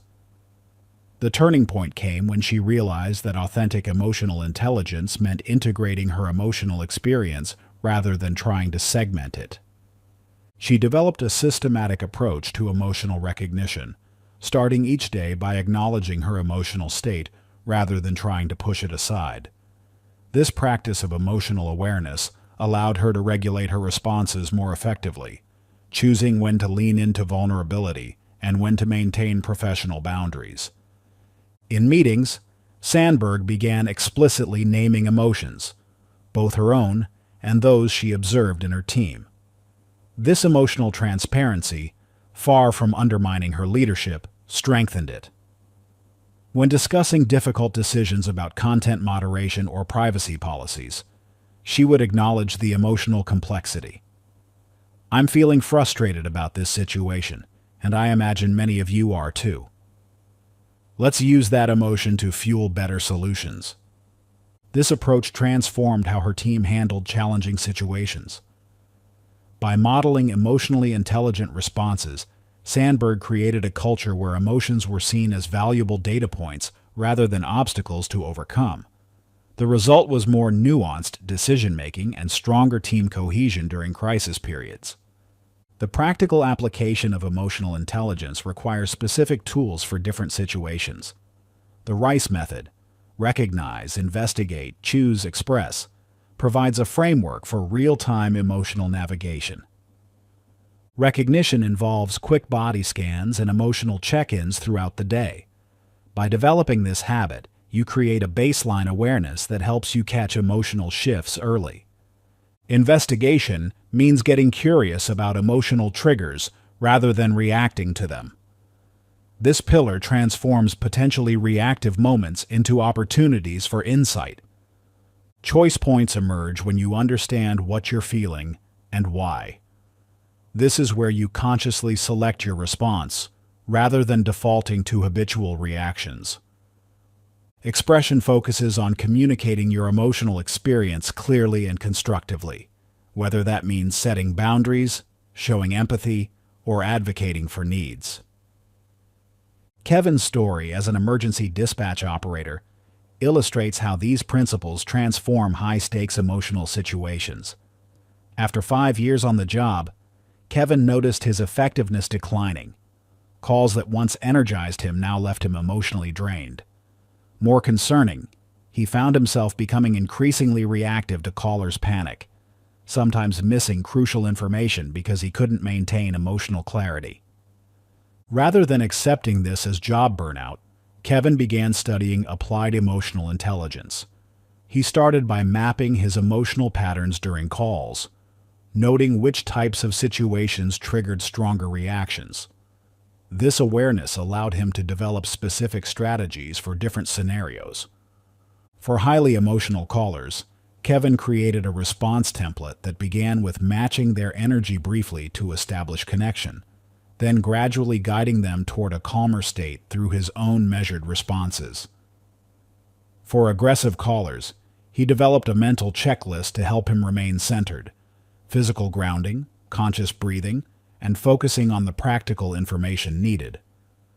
The most significant breakthrough came when Kevin realized that his emotional state directly influenced callers' ability to provide accurate information. He began practicing what he called emotional leadership, using his own emotional regulation to help callers regulate themselves. "One night I got a call from a mother whose child had stopped breathing," Kevin recalls. "Instead of getting caught up in her panic, I used my voice to create a calm space. I acknowledged her fear while maintaining steady confidence in my tone. This allowed her to focus enough to perform CPR successfully until paramedics arrived." Kevin's application of emotional intelligence didn't just improve his job performance, it transformed his understanding of emotions' role in crisis communication. He developed a training program for other dispatchers, teaching them to use emotional intelligence as a practical tool rather than seeing emotions as obstacles to overcome. The key to developing applied emotional intelligence lies in consistent practice and tracking. The EQ implementation log provides a structured way to build these skills. Throughout your day, note emotional situations and your responses. For each instance, Record. The trigger situation. Your initial emotional reaction. The response you chose. The outcome of your response. Any insights or lessons learned. This isn't about judging your responses as good or bad. It's about building awareness and identifying patterns. Each entry becomes a data point for understanding your emotional patterns and refining your responses. Your challenge this week is to maintain an EQ implementation log for 7 days. Focus on recording at least 3 emotional situations each day, noting how you applied the 4 pillars of emotional intelligence. Pay special attention to situations where you chose a different response than your habitual reaction. What made the difference? How did the outcome change? Remember, applied emotional intelligence isn't about perfection. It's about progress through conscious practice. Each situation becomes an opportunity to refine your emotional skills and build more effective response patterns. Chapter 15. The Art of Response Timing. My greatest mistake cost me my marriage, not because of what I said, but when I said it. This universal truth about timing resonates across every crucial conversation, negotiation, and relationship moment in your life. The right words at the wrong time become the wrong words. The perfect response delivered at an imperfect moment can destroy rather than heal. Think about your own experience. How many times has a well-intentioned message fallen flat or even backfired simply because the timing wasn't right? That important feedback you gave your team member right before a crucial presentation. The relationship conversation you initiated when your partner was overwhelmed with work. The apology you rushed before the other person was ready to hear it. Timing isn't just about clock management. It's about emotional readiness, contextual awareness, and strategic patience. In the heat of emotional moments, your instinct screams for immediate response. But mastery lies in understanding when to speak, when to wait, and when silence itself is the most powerful response. The psychology of timing reveals fascinating patterns in human receptivity to different types of messages. Research in chronobiology and cognitive science shows that our emotional and mental states follow predictable cycles throughout the day, directly impacting our ability to process and respond to emotional information. These natural rhythms create windows of opportunity, moments when the same message lands with maximum impact or minimal resistance. Howard Schultz's transformation of Starbucks during the 2008 financial crisis provides a masterclass in strategic timing. When Schultz returned as CEO in January 2008, Starbucks was facing unprecedented challenges. Store traffic was declining, the stock price had plummeted, and employee morale was at an all-time low. The company needed radical changes, but Schultz understood that timing these changes would be as crucial as the changes themselves. Instead of announcing all changes at once, Schultz orchestrated a carefully timed sequence of initiatives. He began with symbolic actions that acknowledged the company's challenges, closing all U.S. stores for 3 hours to retrain baristas in February 2008.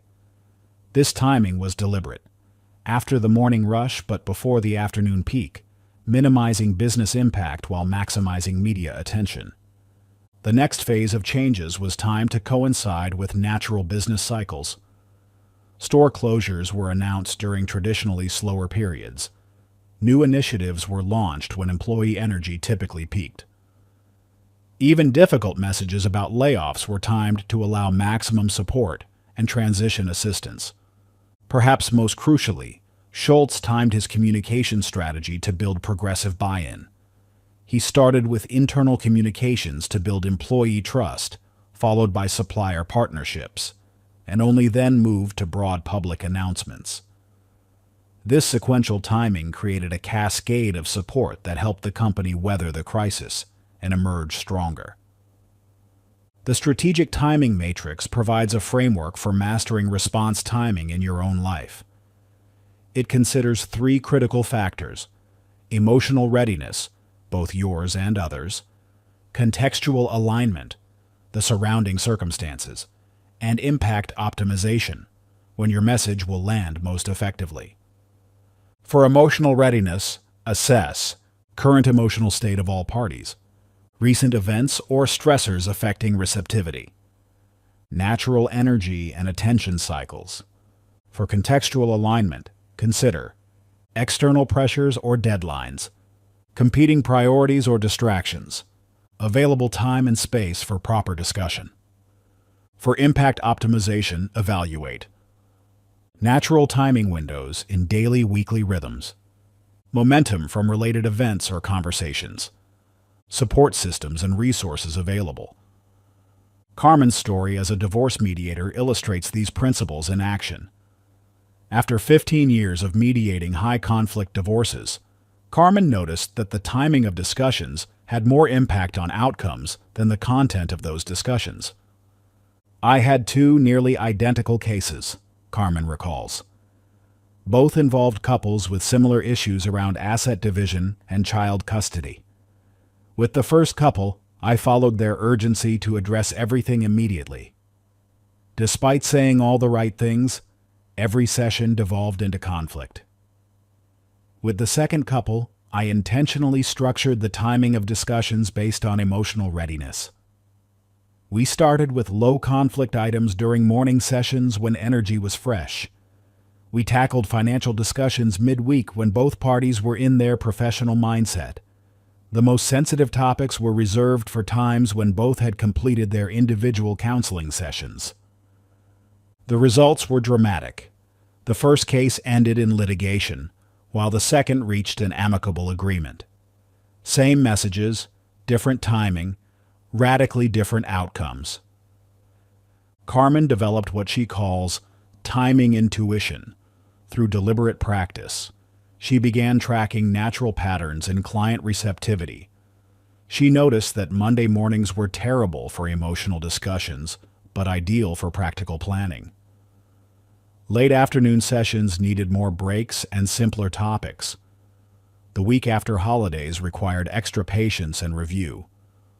More importantly, Carmen learned to read micro-timing cues, subtle signals indicating when to press forward and when to pause. A slight softening in someone's expression might signal readiness for a difficult topic. A shift in posture could indicate the need to temporarily redirect the conversation. This same timing intelligence applies to your daily interactions. The key lies in developing timing awareness through deliberate practice in low-stakes situations. The Timing Mastery Challenge provides a structured way to build this skill. For the next 7 days, choose one type of response to practice timing variation each day. Day 1, appreciation expressions. Day 2, minor requests. Day 3, status updates. Day 4, casual observations. Day 5, offering assistance. Day 6, sharing information. Day 7, light feedback. For each practice response, notice your immediate timing impulse. Consciously choose a different timing. Observe the difference in impact. Document what you learn about optimal timing. Start with low-stakes situations where timing experimentation carries minimal risk. Pay attention to how different timing affects the reception of your message. Notice patterns in when certain types of communication seem to land most effectively. This practice builds timing intelligence naturally, developing an intuitive sense of when to engage and when to wait. Like a skilled surfer reading waves, you'll learn to feel the natural rhythm of human interaction and time your responses for maximum positive impact. Chapter 16. The Power of Non-Reactive Communication. Research consistently shows that 93% of your message's impact comes from how you deliver it, not what you say. This finding, drawn from decades of communication studies, reveals an uncomfortable truth. The brilliant insights you've carefully crafted matter far less than the emotional state from which you deliver them. Your tone, timing, and emotional presence shape how others receive your message, and whether they hear it at all. When emotions run high, even the most thoughtfully constructed message can be lost in the static of reactive delivery. Think about the last time you tried to communicate something important while feeling triggered. Perhaps you had valid points, carefully chosen words, and solid reasoning. But if your delivery carried the charge of reactivity, your audience likely heard the emotion rather than the message. The science of message reception reveals fascinating patterns in how our brains process information under emotional conditions. When someone detects emotional reactivity in communication, whether through tone, body language, or subtle vocal cues, their threat response system activates. This neural hijacking makes it nearly impossible for them to fully receive and process the actual content of your message. This explains why the same feedback delivered with different emotional charges can produce radically different results. The words might be identical, but the impact varies dramatically based on the presence or absence of reactive energy in the delivery. Malala Yousafzai's extraordinary ability to communicate without reactive charge, even in the face of extreme opposition, provides a masterclass in non-reactive communication. After surviving an assassination attempt by the Taliban, Malala addressed the United Nations Youth Assembly in 2013. Despite having every reason for emotional reactivity, she delivered her message with remarkable clarity and purposeful calm. "I don't even hate the Talib who shot me," she stated. "Even if there was a gun in my hand and he stands in front of me, I would not shoot him."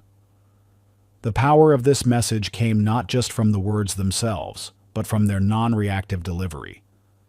She spoke from a place of centered conviction rather than emotional reaction, allowing her message to penetrate hearts and minds worldwide. Malala's communication approach demonstrates several key principles of non-reactive delivery: emotional clarity without emotional charge, purposeful pausing to maintain steady delivery, focus on message rather than personal vindication, commitment to impact over emotional release. These elements created a communication style that transformed potential enemies into allies and inspired millions to action. The absence of reactive energy in her delivery allowed her message to reach past defensive barriers and touch something universal in her listeners. The mechanics of non-reactive communication operate through three primary channels: vocal tone, physical presence, and emotional energy. Each channel can either amplify or diminish your message's impact, depending on how you manage it. Your vocal tone carries subtle but powerful signals about your emotional state. Research in vocal psychology shows that listeners unconsciously detect micro-variations in tone that indicate reactive states, even when the speaker believes they're masking their emotions. This explains why trying to sound calm often fails. Your voice reveals what your words attempt to hide. Physical presence encompasses your body language, facial expressions, and spatial relationship with others. These nonverbal elements communicate volumes about your emotional state and often override your verbal message when misaligned. Even subtle tension patterns in your face or body can broadcast reactive energy that undermines your intended communication. Emotional energy, while less tangible, might be the most crucial channel. This is the underlying emotional field you create through your presence and intention. Like radio waves, this energy transmits independently of your words, either supporting or sabotaging your message. Daniel's work as a hostage negotiator provides a compelling illustration of these principles in action. After 15 years of handling high-stakes negotiations, he discovered that his success rate correlated more with his ability to maintain non-reactive communication than with his tactical approach or choice of words. "I remember one situation with a desperate father who had taken his children hostage," Daniel recalls. "He was emotionally volatile and responding reactively to every attempt at communication. My breakthrough came when I realized I needed to change not what I was saying, but how I was delivering it." Daniel began monitoring his own emotional state more carefully than his word choice.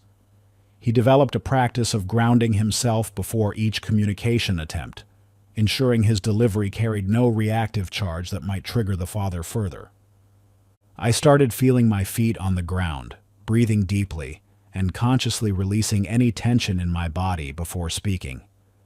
I made sure my voice came from my center rather than my throat, and I maintained awareness of my emotional state throughout each exchange. The shift was dramatic. The father, who had been escalating with each previous communication, began to settle. He could feel the difference in how I was communicating, even though my basic message hadn't changed much. It gave him permission to step out of his own reactive state. The situation resolved peacefully, with the father later explaining that he finally felt heard when Daniel's communication style shifted, even though the content of the negotiation remained similar. This experience led Daniel to develop what he calls the Clear Channel Protocol for high-stakes communication. Ground. Connect physically with your body and breath. Center. Find your emotional center before speaking. Monitor. Maintain awareness of your reactive triggers. Adjust. Modulate delivery based on impact rather than intention. Reset. Return to center when reactivity arises. He now trains other negotiators in these principles, emphasizing that non-reactive communication is a learnable skill rather than an innate talent. Chapter 17. Mastering Digital Triggers. Go ahead. Check your phone's notification center right now. Count the number of emotional nudges waiting for your reaction. That work email marked urgent. The social media mention that makes your heart race. The unread message from someone you've been avoiding.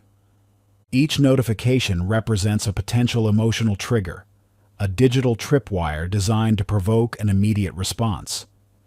In our hyper-connected world, these digital triggers have become constant companions, creating unprecedented challenges for emotional equilibrium.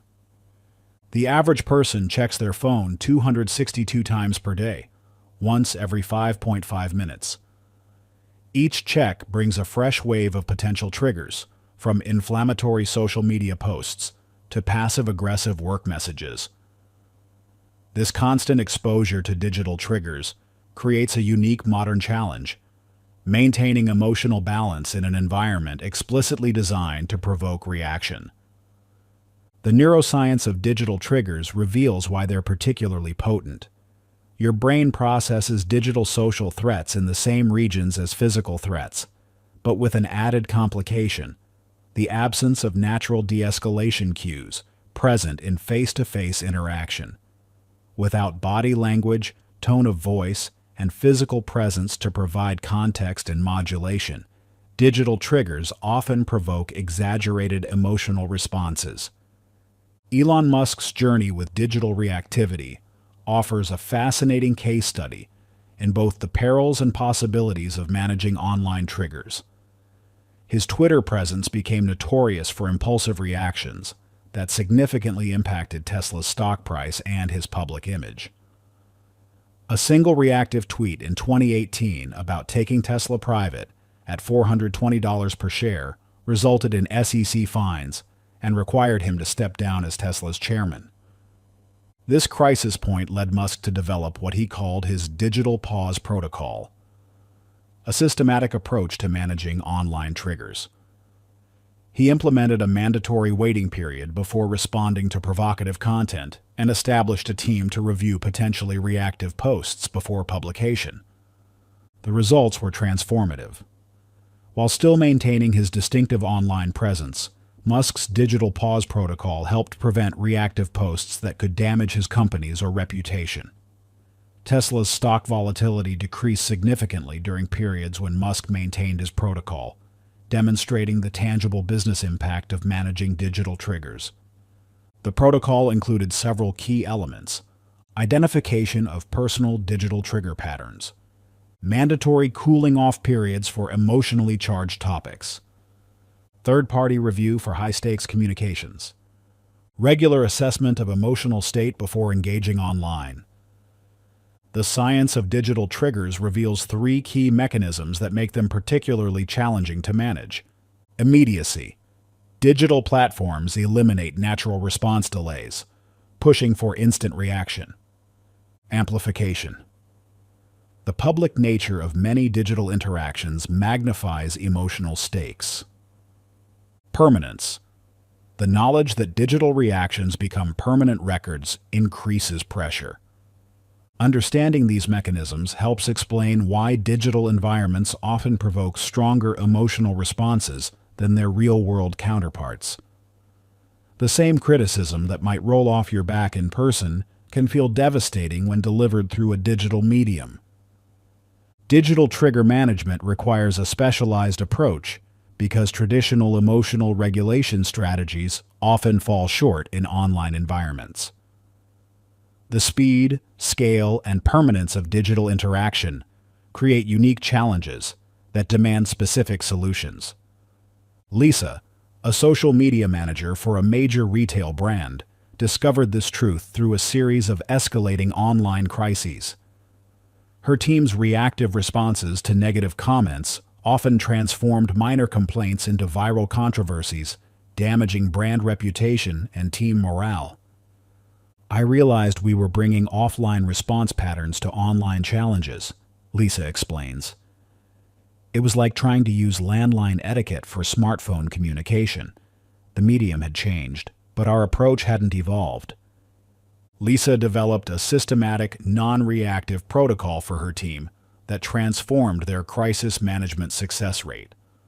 The protocol centered on 3 key practices: trigger tracking, documenting specific types of content that provoked reactive responses; response templating, creating pre-approved, non-reactive response frameworks; emotional checking, regular team check-ins about emotional state during crisis management.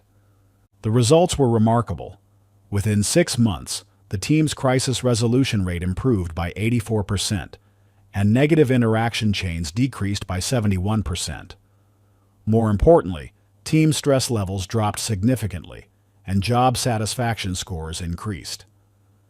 The biggest breakthrough came when we stopped treating digital triggers as enemies to fight and started seeing them as data points to analyze, Lisa notes. This shift in perspective allowed us to respond strategically rather than reactively. Lisa's experience highlights a crucial principle. Digital trigger management requires both systematic protocols and perspective shifts. The most effective approach combines practical tools with a fundamental reframing of how we view online interactions. The Digital Detox Protocol offers a structured approach to managing your own digital triggers while maintaining effective online engagement. This protocol operates through 3 progressive phases. Phase 1. Digital trigger mapping. Track your emotional responses to different types of digital content. Identify patterns in timing, content, and context of triggered responses. Document the intensity and duration of emotional reactions. Phase 2. Response pattern analysis. Review your typical reaction patterns to digital triggers. Assess the effectiveness and consequences of these responses. Identify opportunities for response optimization. Phase 3. Strategic response design. Develop specific, non-reactive responses for common trigger types. Create cooling-off procedures for high-intensity triggers. Establish personal guidelines for digital engagement. The protocol works by creating space between digital triggers and responses, allowing for more intentional online interaction. This space proves crucial for maintaining emotional equilibrium in digital environments. For the next 7 days, implement the Digital Detox Protocol in your own online life. Day 1. Audit your notification settings and document emotional responses. Day 2. Identify your top 3 digital triggers. Day 3. Design alternative response patterns for each trigger. Day 4. Practice implementation with low-stakes interactions. Day 5. Extend to more challenging digital situations. Day 6. Assess results and adjust strategies. Day 7. Establish long-term protocols for ongoing management. Begin this challenge tomorrow morning by conducting a complete notification audit. Document every alert that triggers an emotional response, no matter how subtle. This awareness forms the foundation for mastering your digital trigger response patterns. Chapter 18. Professional Poise, the career-defining power of non-reaction. The board meeting falls silent. 12 pairs of eyes lock onto you. Your next response will determine your future. The presentation you spent weeks preparing has just been torn apart by a senior executive, questioning not just your analysis, but your fundamental competence. Your heart pounds. Heat rises to your face. In this moment, your career trajectory hangs on one critical choice: how you respond. These pivotal professional moments occur far more often than we realize. Each interaction with a colleague, presentation to leadership, or response to criticism shapes your professional reputation and career path. While technical skills may get you in the door, emotional mastery determines how far you'll rise. Research reveals that 75% of careers are derailed by emotional competency issues rather than technical ability. The difference between advancing and stalling often comes down to a handful of crucial moments where professional poise either shines through or crumbles under pressure. The psychology of professional presence operates through what behavioral scientists call the leadership shadow effect, the phenomenon where a person's emotional state creates a ripple effect throughout their professional environment. When you maintain poise under pressure, you don't just manage your own state, you actively shape the emotional climate around you. Ursula Burns's journey from intern to CEO of Xerox offers a masterclass in the career-defining power of emotional mastery. Growing up in a New York City housing project, Burns faced countless situations that could have triggered reactive responses. Instead, she developed what she called her pause and perspective approach.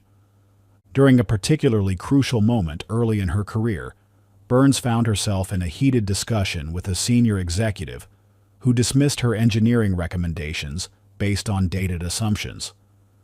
Rather than reacting defensively, she paused, acknowledged his perspective, and then methodically presented evidence that challenged his views. This measured response not only won the argument, but caught the attention of then CEO Paul Allaire, who became her mentor. As Burns climbed through Xerox's ranks, she consistently demonstrated this ability to maintain professional poise during high-stakes situations. During the company's near bankruptcy in 2000, she helped navigate crisis meetings where emotions ran high and jobs hung in the balance. Her capacity to remain composed while delivering difficult messages earned her the respect that would eventually lead to her historic appointment as the first black female CEO of a Fortune 500 company. Burns's approach centered on 3 core practices. Emotional preparation.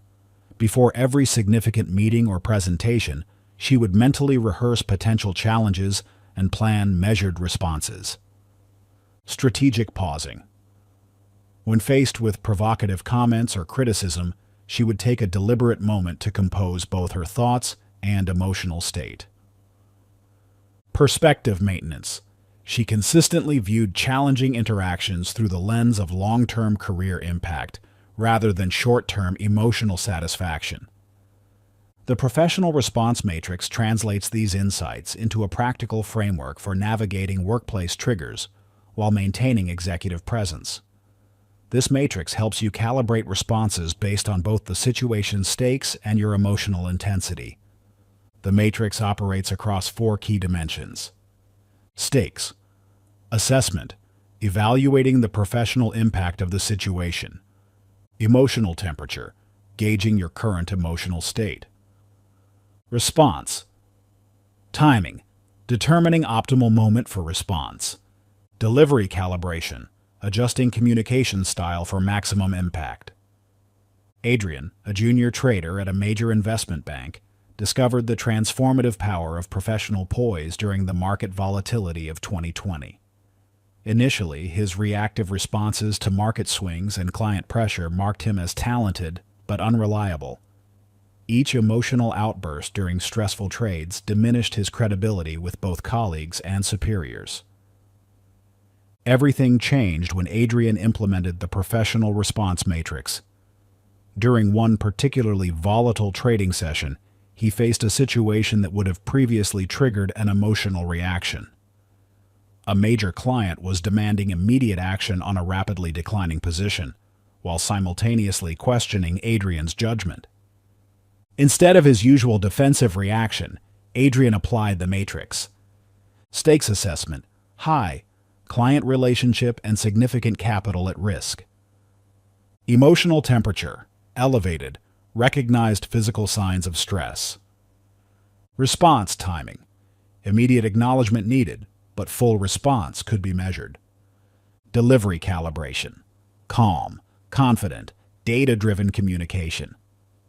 Adrian acknowledged the client's concerns while maintaining his composed analysis of the market situation. He provided clear reasoning for his recommended course of action without becoming defensive or reactive. This poised response not only saved the trading position but caught the attention of his desk head. That single interaction changed how senior management viewed me, Adrian reflects. They saw someone who could handle pressure with grace. Within 6 months, I was handling our largest accounts. The transformation in Adrian's professional trajectory hinged on his development of what psychologists call emotional differentiation, the ability to separate immediate emotional reactions from professional responses. This skill, when consistently applied, becomes a powerful career accelerator. The executive presence practice provides a structured approach to building this crucial skill. For the next 5 workdays, implement the following protocol. Day 1. Trigger mapping. Document every situation that challenges your professional poise. Note your default reaction pattern. Identify one alternative response for each trigger.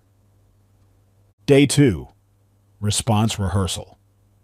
Before each significant interaction, take 60 seconds to envision potential challenges, plan measured responses, set your emotional baseline. Day 3. Pause implementation. Insert a deliberate 3-second pause before responding to any challenging situation. Use this pause to assess both stakes and emotional state. Choose response timing and delivery consciously. Day 4. Feedback collection. Pay attention to how others respond to your enhanced professional poise. Note any shifts in professional dynamics. Document specific instances where maintained poise created positive outcomes. Day 5. Pattern integration. Review your experiences from the week. Identify which techniques proved most effective. Create a personalized poise protocol for future high-stakes situations. Begin this practice tomorrow morning by identifying 3 likely trigger situations you'll face during the day. For each one, write down your typical reactive response and then design a more measured alternative. This preparation sets the foundation for transforming your professional presence through consistent emotional mastery. The development of professional poise isn't about suppressing your authentic self. It's about choosing how you express that authenticity in ways that serve your long-term career objectives. Each moment of maintained composure builds your reputation for reliable leadership under pressure. For the next week, treat every workplace interaction as an opportunity to practice professional poise. Your career trajectory may well depend on how you respond in these moments of truth. Chapter 19. Unshakable: Building Emotional Resilience Through Non-Reaction. Fall 7 times, stand up 8. This ancient Japanese proverb captures a truth that neuroscientists have only recently begun to understand. The remarkable human capacity for resilience isn't just philosophical wisdom, it's hardwired into your brain's potential.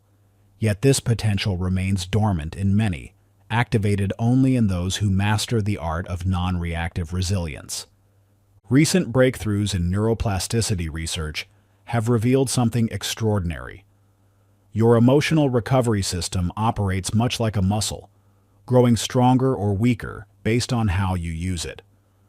Each time you face a setback with non-reactive awareness instead of emotional overwhelm, you're literally rewiring your brain's stress response circuits, building what neuroscientists call stress inoculation pathways. Research has identified specific neural networks that distinguish highly resilient individuals from those who struggle to bounce back. The key difference isn't the absence of stress or emotional pain.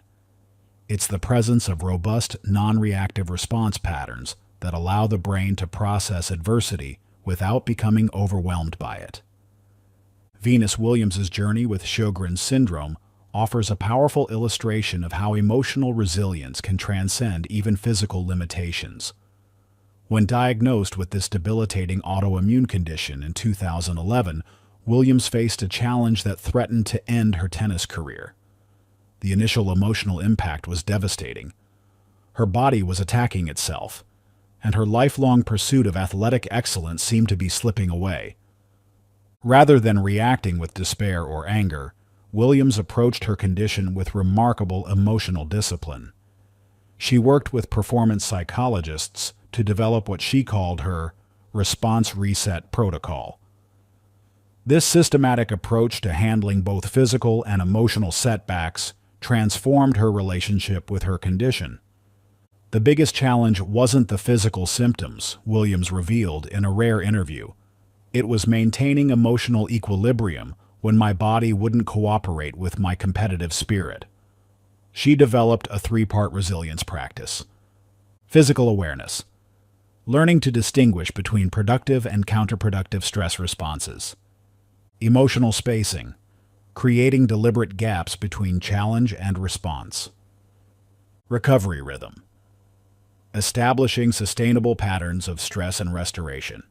This approach not only helped Williams continue competing at an elite level, but also revolutionized her overall emotional resilience. She went on to win multiple championships after her diagnosis, demonstrating how non-reactive resilience can overcome seemingly insurmountable obstacles. The Resilience Building Protocol translates these insights into practical steps for developing your own unshakable core. This protocol operates through three primary channels: adversity processing, training your brain to handle setbacks without emotional amplification; recovery acceleration, developing faster bounce-back capabilities; strength integration, converting challenges into sources of enhanced resilience. The protocol begins with understanding your current resilience baseline. Most people significantly underestimate their resilience capacity because they focus on emotional intensity rather than recovery speed. The key metric isn't how strongly you feel setbacks, it's how quickly and effectively you regain your center. Emotional resilience operates through what psychologists call the stress adaptation curve. Each time you face a challenge with non-reactive awareness, you're not just handling that specific situation, you're expanding your overall capacity for future challenges. This creates a compounding effect where each successfully navigated setback builds your resilience foundation. Ryan, a bankruptcy lawyer in Chicago, discovered the transformative power of systematic resilience building through his work with clients facing financial devastation. Early in his career, he found himself emotionally drained by his clients' trauma, often taking their stress home with him. Everything changed when he began studying emotional resilience and implementing structured, non-reactive practices. He developed what he called his emotional airbag, a set of internal buffers that allowed him to remain present with clients' pain while maintaining his own emotional stability. I realized that true resilience isn't about becoming harder or more detached, Ryan explains. It's about developing greater emotional capacity while maintaining boundaries. His approach centered on three core practices: compassionate distance, maintaining emotional presence without absorption; recovery rituals, systematic practices for releasing accumulated stress; growth integration, converting challenging experiences into expanded capabilities.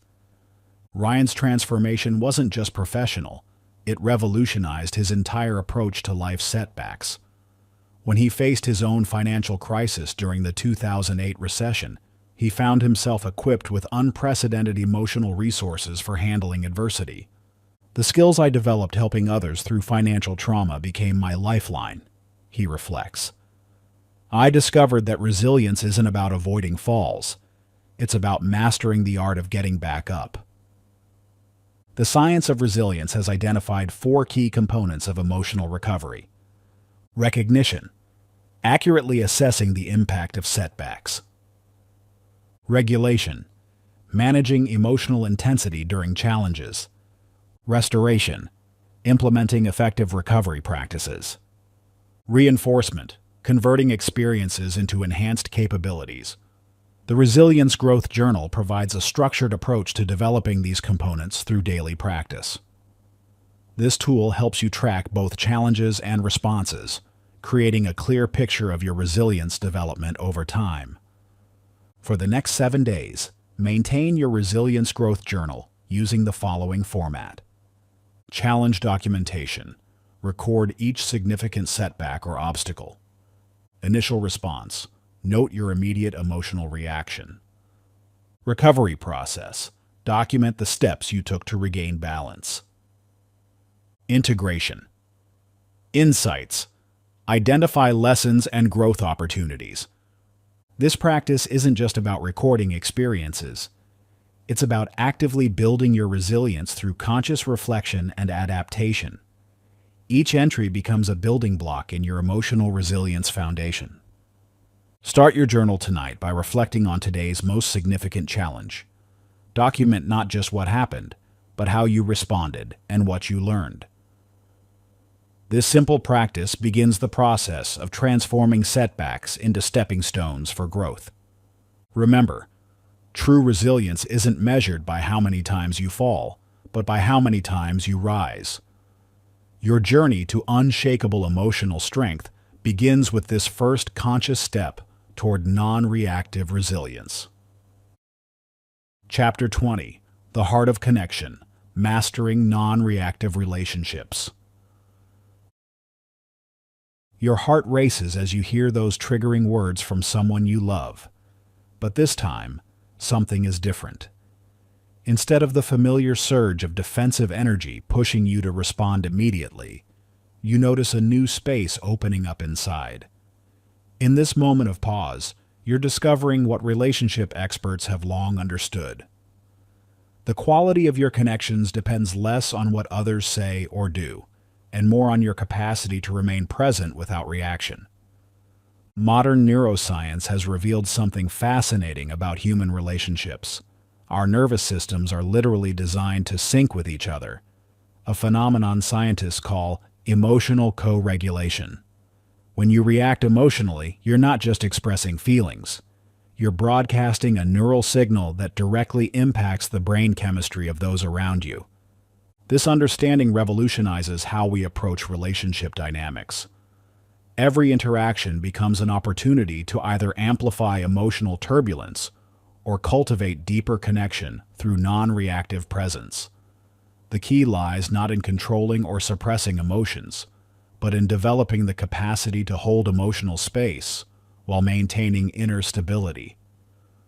Oprah Winfrey's remarkable interviewing career offers a masterclass in the transformative power of non-reactive presence. While many attribute her success to asking the right questions, the real magic lies in how she listens. Through decades of interviews, Winfrey developed what she calls heart-centered presence, the ability to remain fully engaged without becoming emotionally entangled. During her historic 2013 interview with Lance Armstrong, Winfrey demonstrated this skill at its highest level. As Armstrong finally confessed to years of doping and deception, the atmosphere was charged with tension, shame, and potential defensiveness. Instead of reacting with judgment or trying to extract dramatic moments, Winfrey maintained a steady, non-reactive presence that created space for truth to emerge. The most powerful moments in any conversation come not from what we say, but from what we allow to be said, Winfrey later reflected. When you learn to hold space without reaction, people tell you things they've never told anyone else. Her approach centered on 3 core practices: emotional anchoring, maintaining inner stability, regardless of external triggers; presence, without judgment, creating safe space for authentic expression; responsive, rather than reactive, choosing conscious responses over automatic reactions. These principles transformed not just her interviews, but all her relationships, professional and personal. The same skills that drew unprecedented candor from celebrities proved equally powerful in navigating complex personal relationships and building deep, lasting connections. The non-reactive relationship protocol translates these insights into practical steps for transforming your own relationships. This approach works through 3 primary channels: connection cultivation, building deeper bonds through emotional presence; trigger transformation, converting reactive moments into opportunities for growth; pattern evolution, replacing old relationship dynamics with conscious connection. The protocol begins with understanding your current relationship patterns. Most people focus on changing others' behavior rather than developing their own non-reactive capacity. The key shift comes from recognizing that relationship quality improves dramatically when even one person learns to break the reactive cycle. Maya, a family therapist in Boston, witnessed this transformation while working with 3 generations of the Rodriguez family. The grandmother's criticism of parenting choices triggered defensive reactions in her daughter, creating a cascade of emotional reactions that impacted the grandchildren. Traditional therapy focusing on communication techniques had failed to break this pattern. Everything changed when Maya introduced non-reactive practices to the family system. Starting with the middle generation, she taught what she called emotional buffering, the ability to receive triggering comments without immediate reaction. The practice centered on 3 key skills: physical grounding, using body awareness to stay centered during triggers; emotional spacing, creating deliberate pauses before responding; pattern recognition, understanding generational trigger cycles. The results were remarkable. As the daughter learned to meet her mother's criticism with non-reactive presence, the entire family dynamic began to shift. The grandmother, no longer meeting defensive energy, gradually softened her approach. The grandchildren, witnessing this new model of emotional regulation, began showing greater emotional stability themselves. The most powerful moment came when my daughter criticized my cooking, just like I used to criticize hers, the grandmother shared. Instead of defending myself, I remembered our work on non-reaction. That pause changed everything. We ended up laughing together in the kitchen. The relationship resonance practice provides a structured approach to implementing these principles in your own relationships. This daily practice helps you track both triggers and responses, creating a clear picture of your relationship patterns and opportunities for transformation. For the next 7 days, maintain awareness of your relationship dynamics using these focus points. Morning intention. Set a specific intention for non-reactive presence in one key relationship. Trigger tracking. Notice what specific words, tones, or situations activate your reactive patterns. Response reflection. Document how you handle triggering moments and what you learn from each interaction. This isn't just about observation. It's about actively building your capacity for non-reactive presence in relationships. Each interaction becomes an opportunity to strengthen your emotional stability while deepening connection.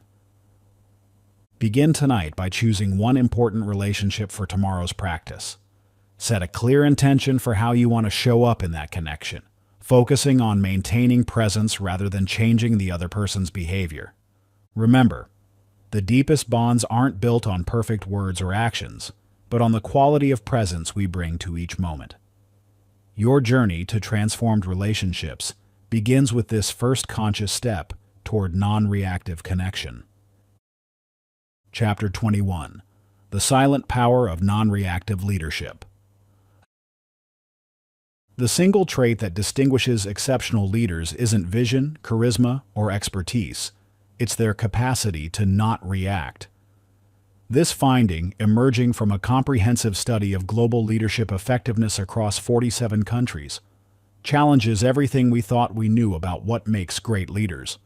While most leadership development focuses on what leaders should do, the data reveals something far more fundamental.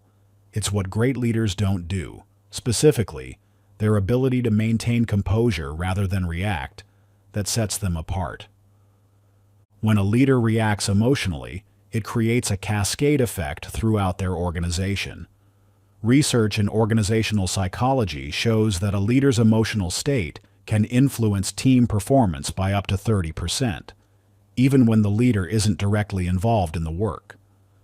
This phenomenon, known as emotional contagion, means that your reactions as a leader ripple through your entire sphere of influence, shaping everything from team creativity to bottom-line results.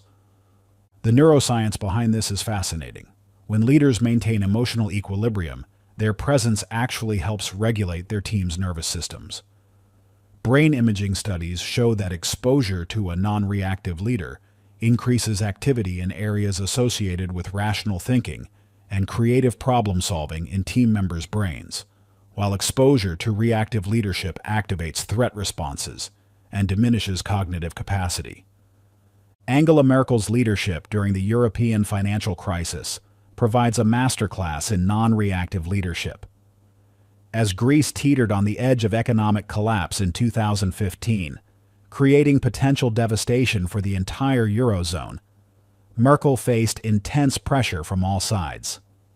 Southern European leaders demanded immediate bailouts, while her own constituents strongly opposed using German resources to rescue what they saw as fiscally irresponsible neighbors. Rather than reacting to the escalating tensions, Merkel maintained what German media dubbed her strategic calm. During one particularly heated summit, when the Greek Prime Minister accused Germany of trying to humiliate Greece, Merkel's response demonstrated the essence of non-reactive leadership. Instead of defending or counterattacking, she simply stated, "We have a responsibility to find a solution that works for all of Europe." Her composed approach had three key elements: emotional steadiness, maintaining consistent composure regardless of external pressure; strategic patience, allowing solutions to emerge rather than forcing immediate responses; inclusive focus, keeping attention on collective benefit rather than personal vindication. This non-reactive stance enabled her to navigate the crisis while keeping key stakeholders engaged in the solution process. The resulting agreement, while not perfect, prevented economic collapse and kept the Eurozone intact. The non-reactive leadership framework translates these principles into practical leadership behaviors through three core practices: presence, cultivation, developing the capacity to remain fully present during challenges; response, choice, making conscious decisions rather than automatic reactions; impact awareness, understanding how your emotional state influences others. This framework revolutionizes traditional leadership development by focusing on the internal capacity for non-reaction rather than external leadership behaviors. The key insight is that leadership presence emerges naturally when you master emotional non-reactivity. Diego, founder of a rapidly growing software company, discovered this truth during his company's most challenging period. As the startup scaled from 10 to 100 employees in 18 months, growing pains threatened to tear the organization apart. Technical delays, customer complaints, and team conflicts created constant pressure for immediate reaction. Initially, Diego's reactive leadership style amplified these challenges. His visible frustration during setbacks spread anxiety throughout the team, leading to defensive behavior and decreased innovation. The turning point came when a mentor introduced him to non-reactive leadership practices. Diego began implementing three key changes: morning centering, starting each day with a brief meditation to ground his leadership presence. Trigger awareness, identifying specific situations that prompted reactive leadership.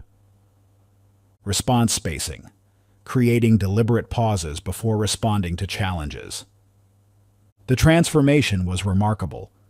Within 3 months, team members reported feeling more psychologically safe to take risks and raise concerns.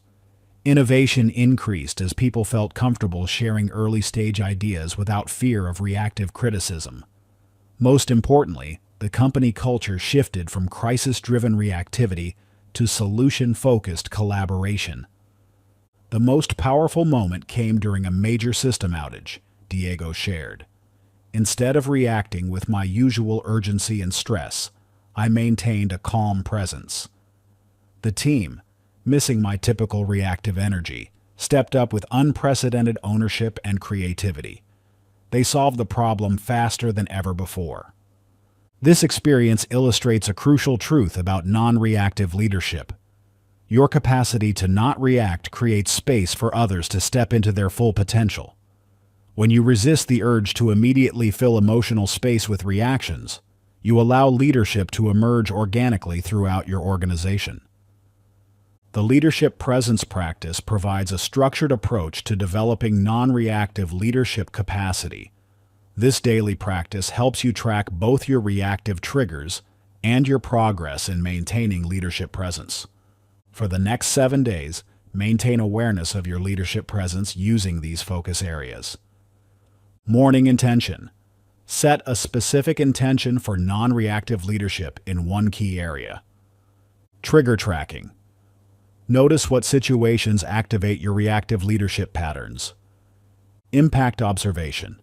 Document how your emotional state influences team dynamics. This isn't just about observation. It's about actively building your capacity for non-reactive leadership.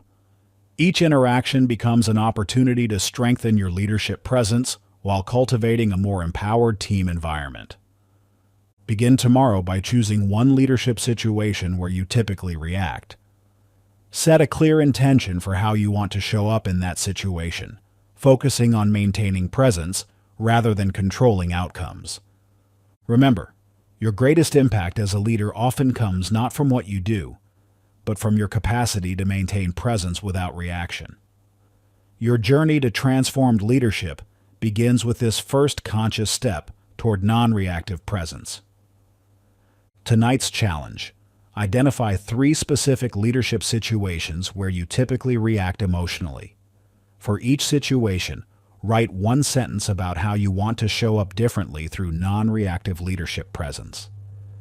This simple exercise begins rewiring your leadership patterns immediately. Chapter 22. The Ripple Effect of Non-Reaction. Imagine dropping a single pebble into perfectly still water. Watch as the ripples expand outward in perfect concentric circles, each wave touching points further from the center, creating patterns that extend far beyond the initial impact. Now consider this remarkable finding from network science. Your emotional responses influence an average of 1,247 people each year through direct and indirect social connections.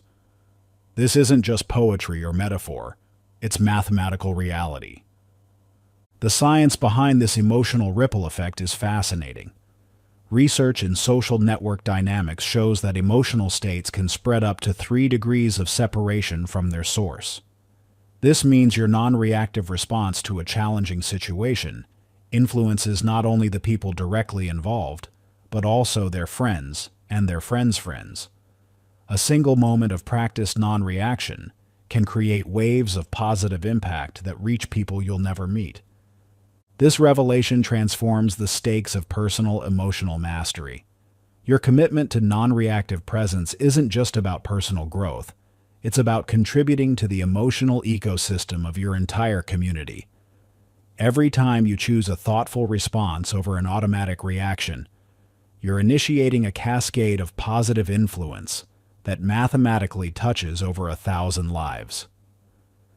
The Dalai Lama's response to Chinese opposition provides a powerful illustration of how non-reactive presence can create global ripples of transformation.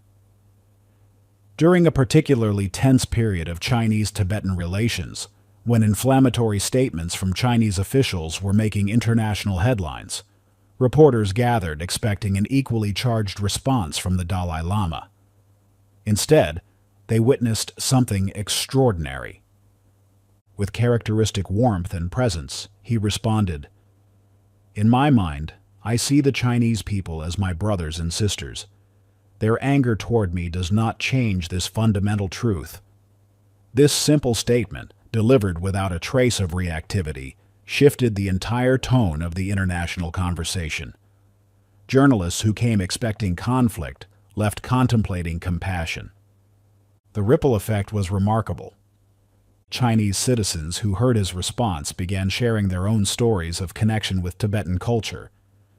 International mediators adopted his language of kinship in diplomatic discussions. Local community leaders started implementing non-reactive approaches to cultural conflicts. A new generation of peace activists modeled their approach on his example of maintaining compassionate presence in the face of opposition. This cascade of influence demonstrates how one person's commitment to non-reactive presence can transform conversations at every level, from personal interactions to global dialogue. The science of emotional contagion reveals three key principles that make non-reactive presence so powerful. Emotional resonance. Our brains are wired to mirror the emotional states of others, particularly those we respect or spend time with. Network amplification. Positive emotional changes strengthen connections between people, creating self-reinforcing cycles of improvement. Cultural evolution. When enough individuals maintain non-reactive presence, it creates a tipping point that transforms group dynamics. Understanding these principles allows you to consciously harness the ripple effect through the conscious impact framework. This approach helps you maximize the positive influence of your non-reactive presence through three key practices. Center point awareness, maintaining clear recognition of your role as an initiator of emotional ripples. Wave pattern observation, noticing how your emotional choices influence the responses and behaviors of others. Ripple reinforcement, consciously supporting positive changes as they move through your social network. Sophia, principal of an urban middle school struggling with behavioral issues and low morale, discovered the transformative power of these principles firsthand. Rather than implementing new disciplinary policies, she decided to focus on transforming the school's emotional ecosystem through non-reactive presence. The change began in her own office. When confronted with angry parents, disruptive students, or frustrated teachers, Sophia practiced maintaining calm, compassionate presence rather than matching their emotional intensity. She replaced reactive discipline with curious listening and thoughtful response. The initial results seemed small. A chronically disruptive student, expecting punishment, opened up about family struggles when met with calm curiosity. A hostile parent, braced for confrontation, relaxed and became collaborative when encountered with steady presence. A burned-out teacher found new enthusiasm after experiencing supported rather than criticized. But like ripples in water, these small changes began expanding outward. First wave. Teachers began modeling non-reactive responses in their classrooms. Students started using pause practices before conflicts escalated. Parents reported calmer interactions at home. Second wave. Other schools in the district noticed and began requesting guidance. Family dynamics started shifting as students brought new skills home. Community organizations adopted similar approaches in youth programs. Third wave. District-wide policies evolved to emphasize emotional intelligence. Local businesses reported improved interactions with young customers. Community conflict rates showed measurable decline. Within 2 years, the school's transformation had influenced the entire community's emotional climate. Test scores improved, behavioral incidents plummeted, and the school became a model for cultural change through emotional intelligence. The most powerful realization, Sophia reflected, was understanding that by changing how I responded to challenges, I was changing the water everyone was swimming in. Every non-reactive moment created ripples of possibility. This insight reveals the true power of non-reactive presence. It doesn't just solve immediate problems, it transforms the emotional environment in which future challenges arise. Your commitment to thoughtful response over automatic reaction literally changes the social atmosphere around you. The Ripple Tracking Journal provides a practical way to observe and enhance your positive influence. Each day, document 3 elements. Central choices. Record specific moments where you chose non-reactive presence over automatic reaction. Immediate effects. Note the direct impact of your choice on the situation and people involved. Expanding influence. Track how these effects spread to others over time. This practice builds awareness of your role in the emotional ecosystem while reinforcing your commitment to conscious response. As you observe the expanding impact of your choices, you'll find increasing motivation to maintain non-reactive presence in challenging moments. For the next 7 days, maintain your Ripple Tracking Journal with particular attention to situations where your non-reactive presence notably influenced others, unexpected positive outcomes that emerged from your thoughtful responses, signs of your influence spreading beyond immediate interactions. Remember, your commitment to non-reactive presence isn't just about personal growth. It's about contributing to the transformation of your entire social ecosystem. Every thoughtful response creates ripples of positive change that reach far beyond what you can see. Tonight's challenge. Before sleep, take 5 minutes to write down one situation today where you maintained a non-reactive presence. Note the immediate effect on others and imagine how this positive influence might spread through your social network tomorrow. This simple reflection begins training your awareness of your role in the emotional ecosystem. Chapter 23. The Mathematics of Lasting Change. Change equals new skills times time divided by old patterns. This simple equation holds the key to why some transformations stick while others fade. You might have experienced this yourself. Moments of profound insight or powerful motivation that seem to promise lasting change, only to find yourself sliding back into old patterns weeks or months later. The mathematics of transformation reveal why this happens and, more importantly, how to prevent it. Think of emotional mastery like building muscle. You wouldn't expect to maintain strength without consistent training, yet we often approach emotional transformation as if a single breakthrough should last forever. The neuroscience of lasting change tells a different story, one where sustainable transformation follows precise mathematical principles. The equation breaks down into 3 critical components that determine the success of any change effort. New skills represent the practical techniques and awareness you've developed through your journey.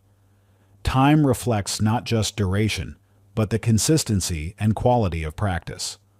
Old patterns are the deeply grooved neural pathways that automatically drive reactive behavior. Recent breakthroughs in neuroplasticity research reveal that lasting transformation requires a specific ratio between these elements. When new skills and dedicated practice time exceed the pull of old patterns by a factor of 3 to 1, sustainable change becomes virtually inevitable.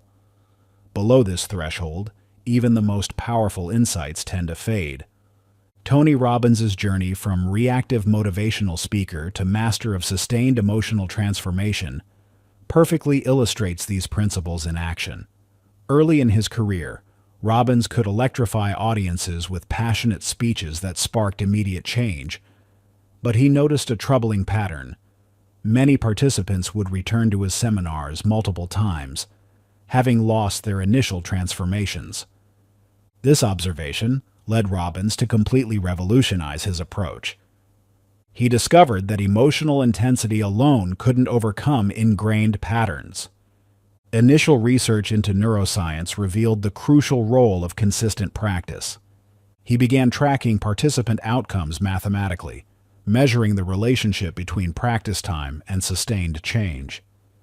This data led to the development of his Hour of Power morning routine, specifically designed to maintain transformation. The breakthrough came when Robbins started treating emotional mastery like athletic training, developing systematic practice methods that worked with the brain's natural learning processes. His most successful clients weren't those who experienced the biggest breakthroughs. They were those who maintained the smallest consistent practices over time. This understanding revolutionized his entire teaching methodology. Programs shifted from intense weekend experiences to sustained practice systems. Follow-up support focused on daily micro-practices rather than major interventions. Success rates for lasting transformation increased from 23% to over 70%. The mathematical relationship between practice time and sustained change became predictable. The implications of this research transform how we approach emotional mastery. Your brain requires specific conditions to rewire reactive patterns into responsive choices. Understanding these conditions allows you to work with your neural architecture rather than against it. The science reveals 3 critical factors for sustainable transformation. Consistency trumps intensity. Regular small practices create more lasting change than occasional major efforts. Integration beats isolation. New skills must be woven into existing daily routines, rather than treated as separate activities. Measurement enables mastery. Tracking specific metrics creates the feedback loop necessary for optimization. Michael's story powerfully demonstrates how these principles translate into real-world transformation. As a recovering addict with a history of explosive emotional reactions, Michael initially approached emotional management the same way he had approached getting clean, through sheer willpower and intensity. The results were predictable. Periods of perfect control followed by devastating relapses into reactive patterns. Everything changed when he started applying the mathematics of transformation. He began tracking his emotional reactions in a simple journal. Each day was scored based on specific observable behaviors rather than feelings. Small wins were celebrated and analyzed for repeatable patterns. Setbacks were treated as data points rather than failures. The systematic approach revealed surprising patterns. Reactions were strongest between 3 and 4 p.m. when blood sugar dropped. Certain physical positions increased emotional control. Specific words or phrases consistently triggered reactions. Small environmental changes could prevent major emotional episodes.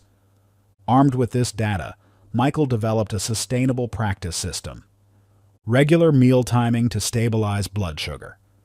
Micro-movement practices for physical regulation. Environmental engineering to reduce triggers. Progressive exposure training for building tolerance.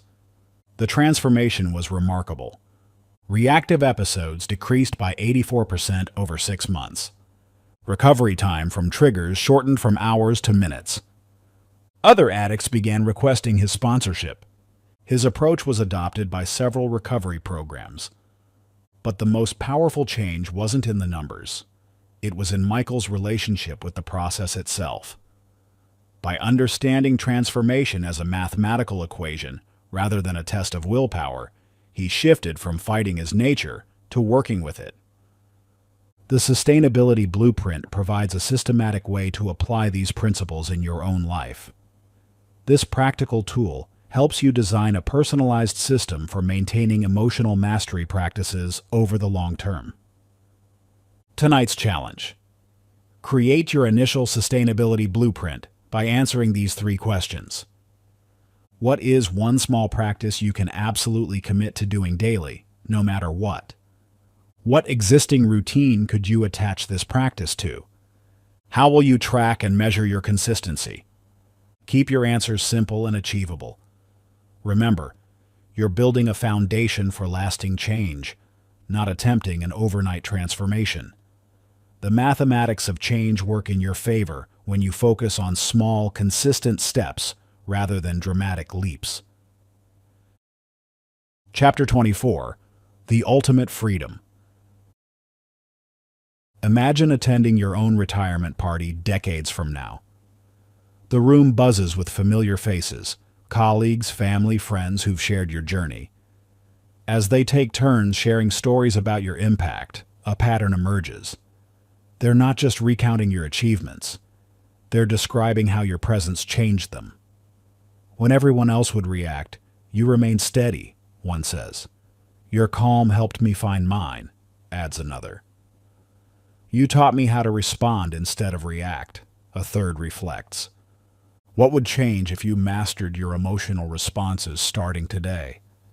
How many lives would shift course because they encountered your steady presence instead of reactive energy? The ripples of transformation that begin with your next choice extend far beyond this moment, touching countless futures you'll never directly see. The journey to emotional mastery isn't just about personal peace. It's about the legacy you leave in the lives you touch. Every moment you choose response over reaction creates a tiny shift in the universe of possibilities around you.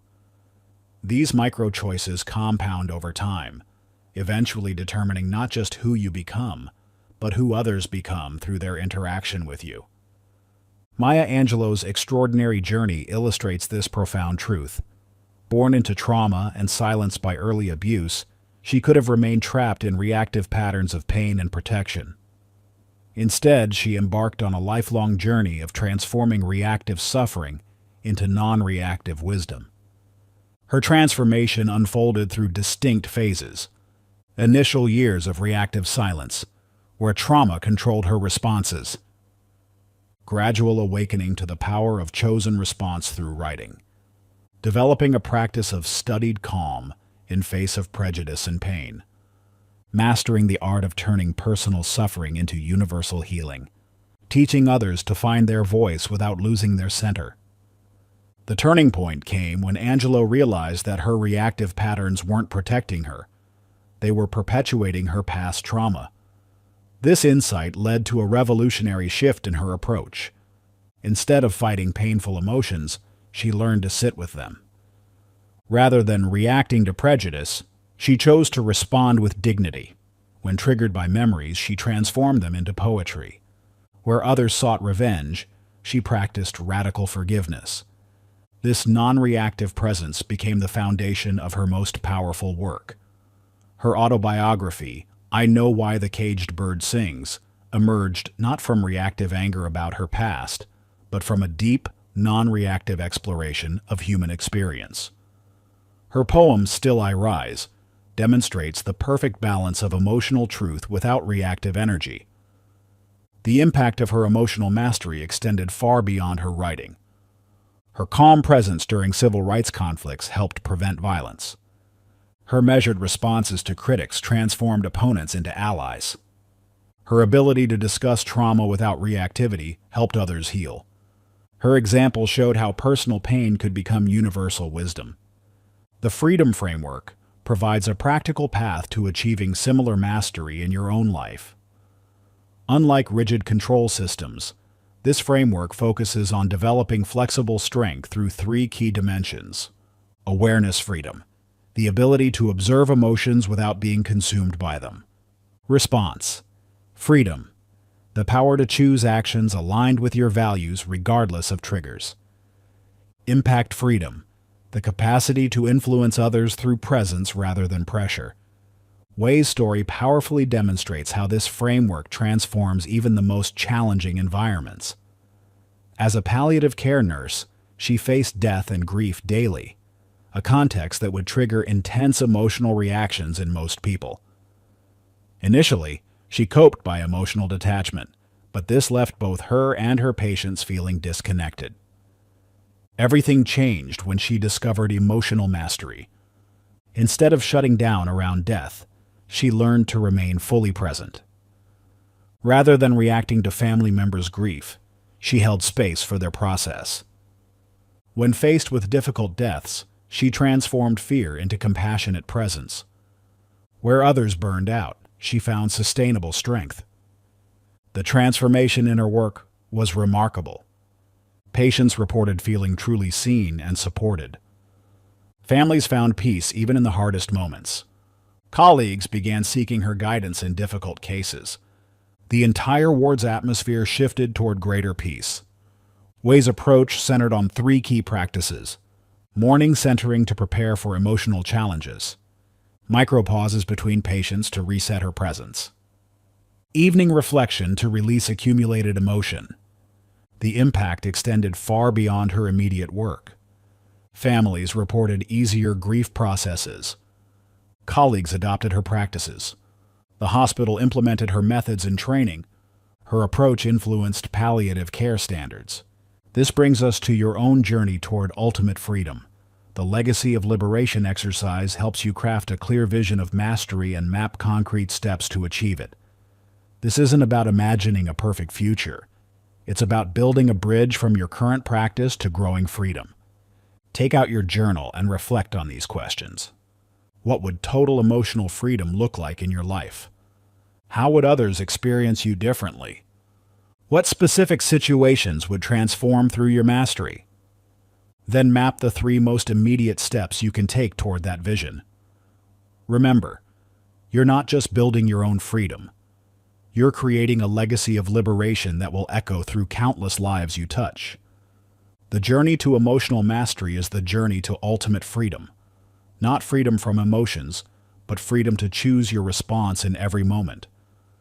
Not escape from challenges, but liberation to face them with steady presence. Not isolation from impact, but freedom to influence with intention. Your next choice is the first step of that journey. What will you choose? Conclusion. You've come so far from where you started. This isn't just about managing emotions anymore. It's about mastering the very essence of how you move through life. You've learned to craft responses with intention, building a repertoire of strategies that serve you in any situation. Let's acknowledge something important. Maintaining these practices isn't always easy. There will be days when old reactive patterns resurface, when stress overwhelms your best intentions, or when you forget to pause before responding. This is not failure. It's part of the process of progressive mastery. Each challenge becomes an opportunity to deepen your practice, to refine your skills, and to grow stronger in your commitment to conscious response over automatic reaction. The ripple effects of your transformation are already touching lives around you, often in ways you can't see. Every time you choose response over reaction, you create a tiny shift in the emotional ecosystem of your relationships. The tools and practices you've learned form a foundation for lifelong growth. Each chapter has equipped you with specific strategies that build upon each other, creating a comprehensive approach to emotional mastery. The real journey begins now, as you close this audiobook and step into your life with new awareness and capability. Every trigger becomes an invitation to practice. Every challenge offers an opportunity to demonstrate mastery. Every interaction presents a chance to create a positive impact through conscious response. Your transformation matters more than you know. In a world increasingly driven by reactive energy, your commitment to conscious response creates a beacon of possibility for others. Your example shows that there is another way, that we can choose how we respond, that we can break free from reactive patterns, that we can create positive change through intentional presence. Remember, mastery isn't about perfection. It's about progressive improvement through consistent practice.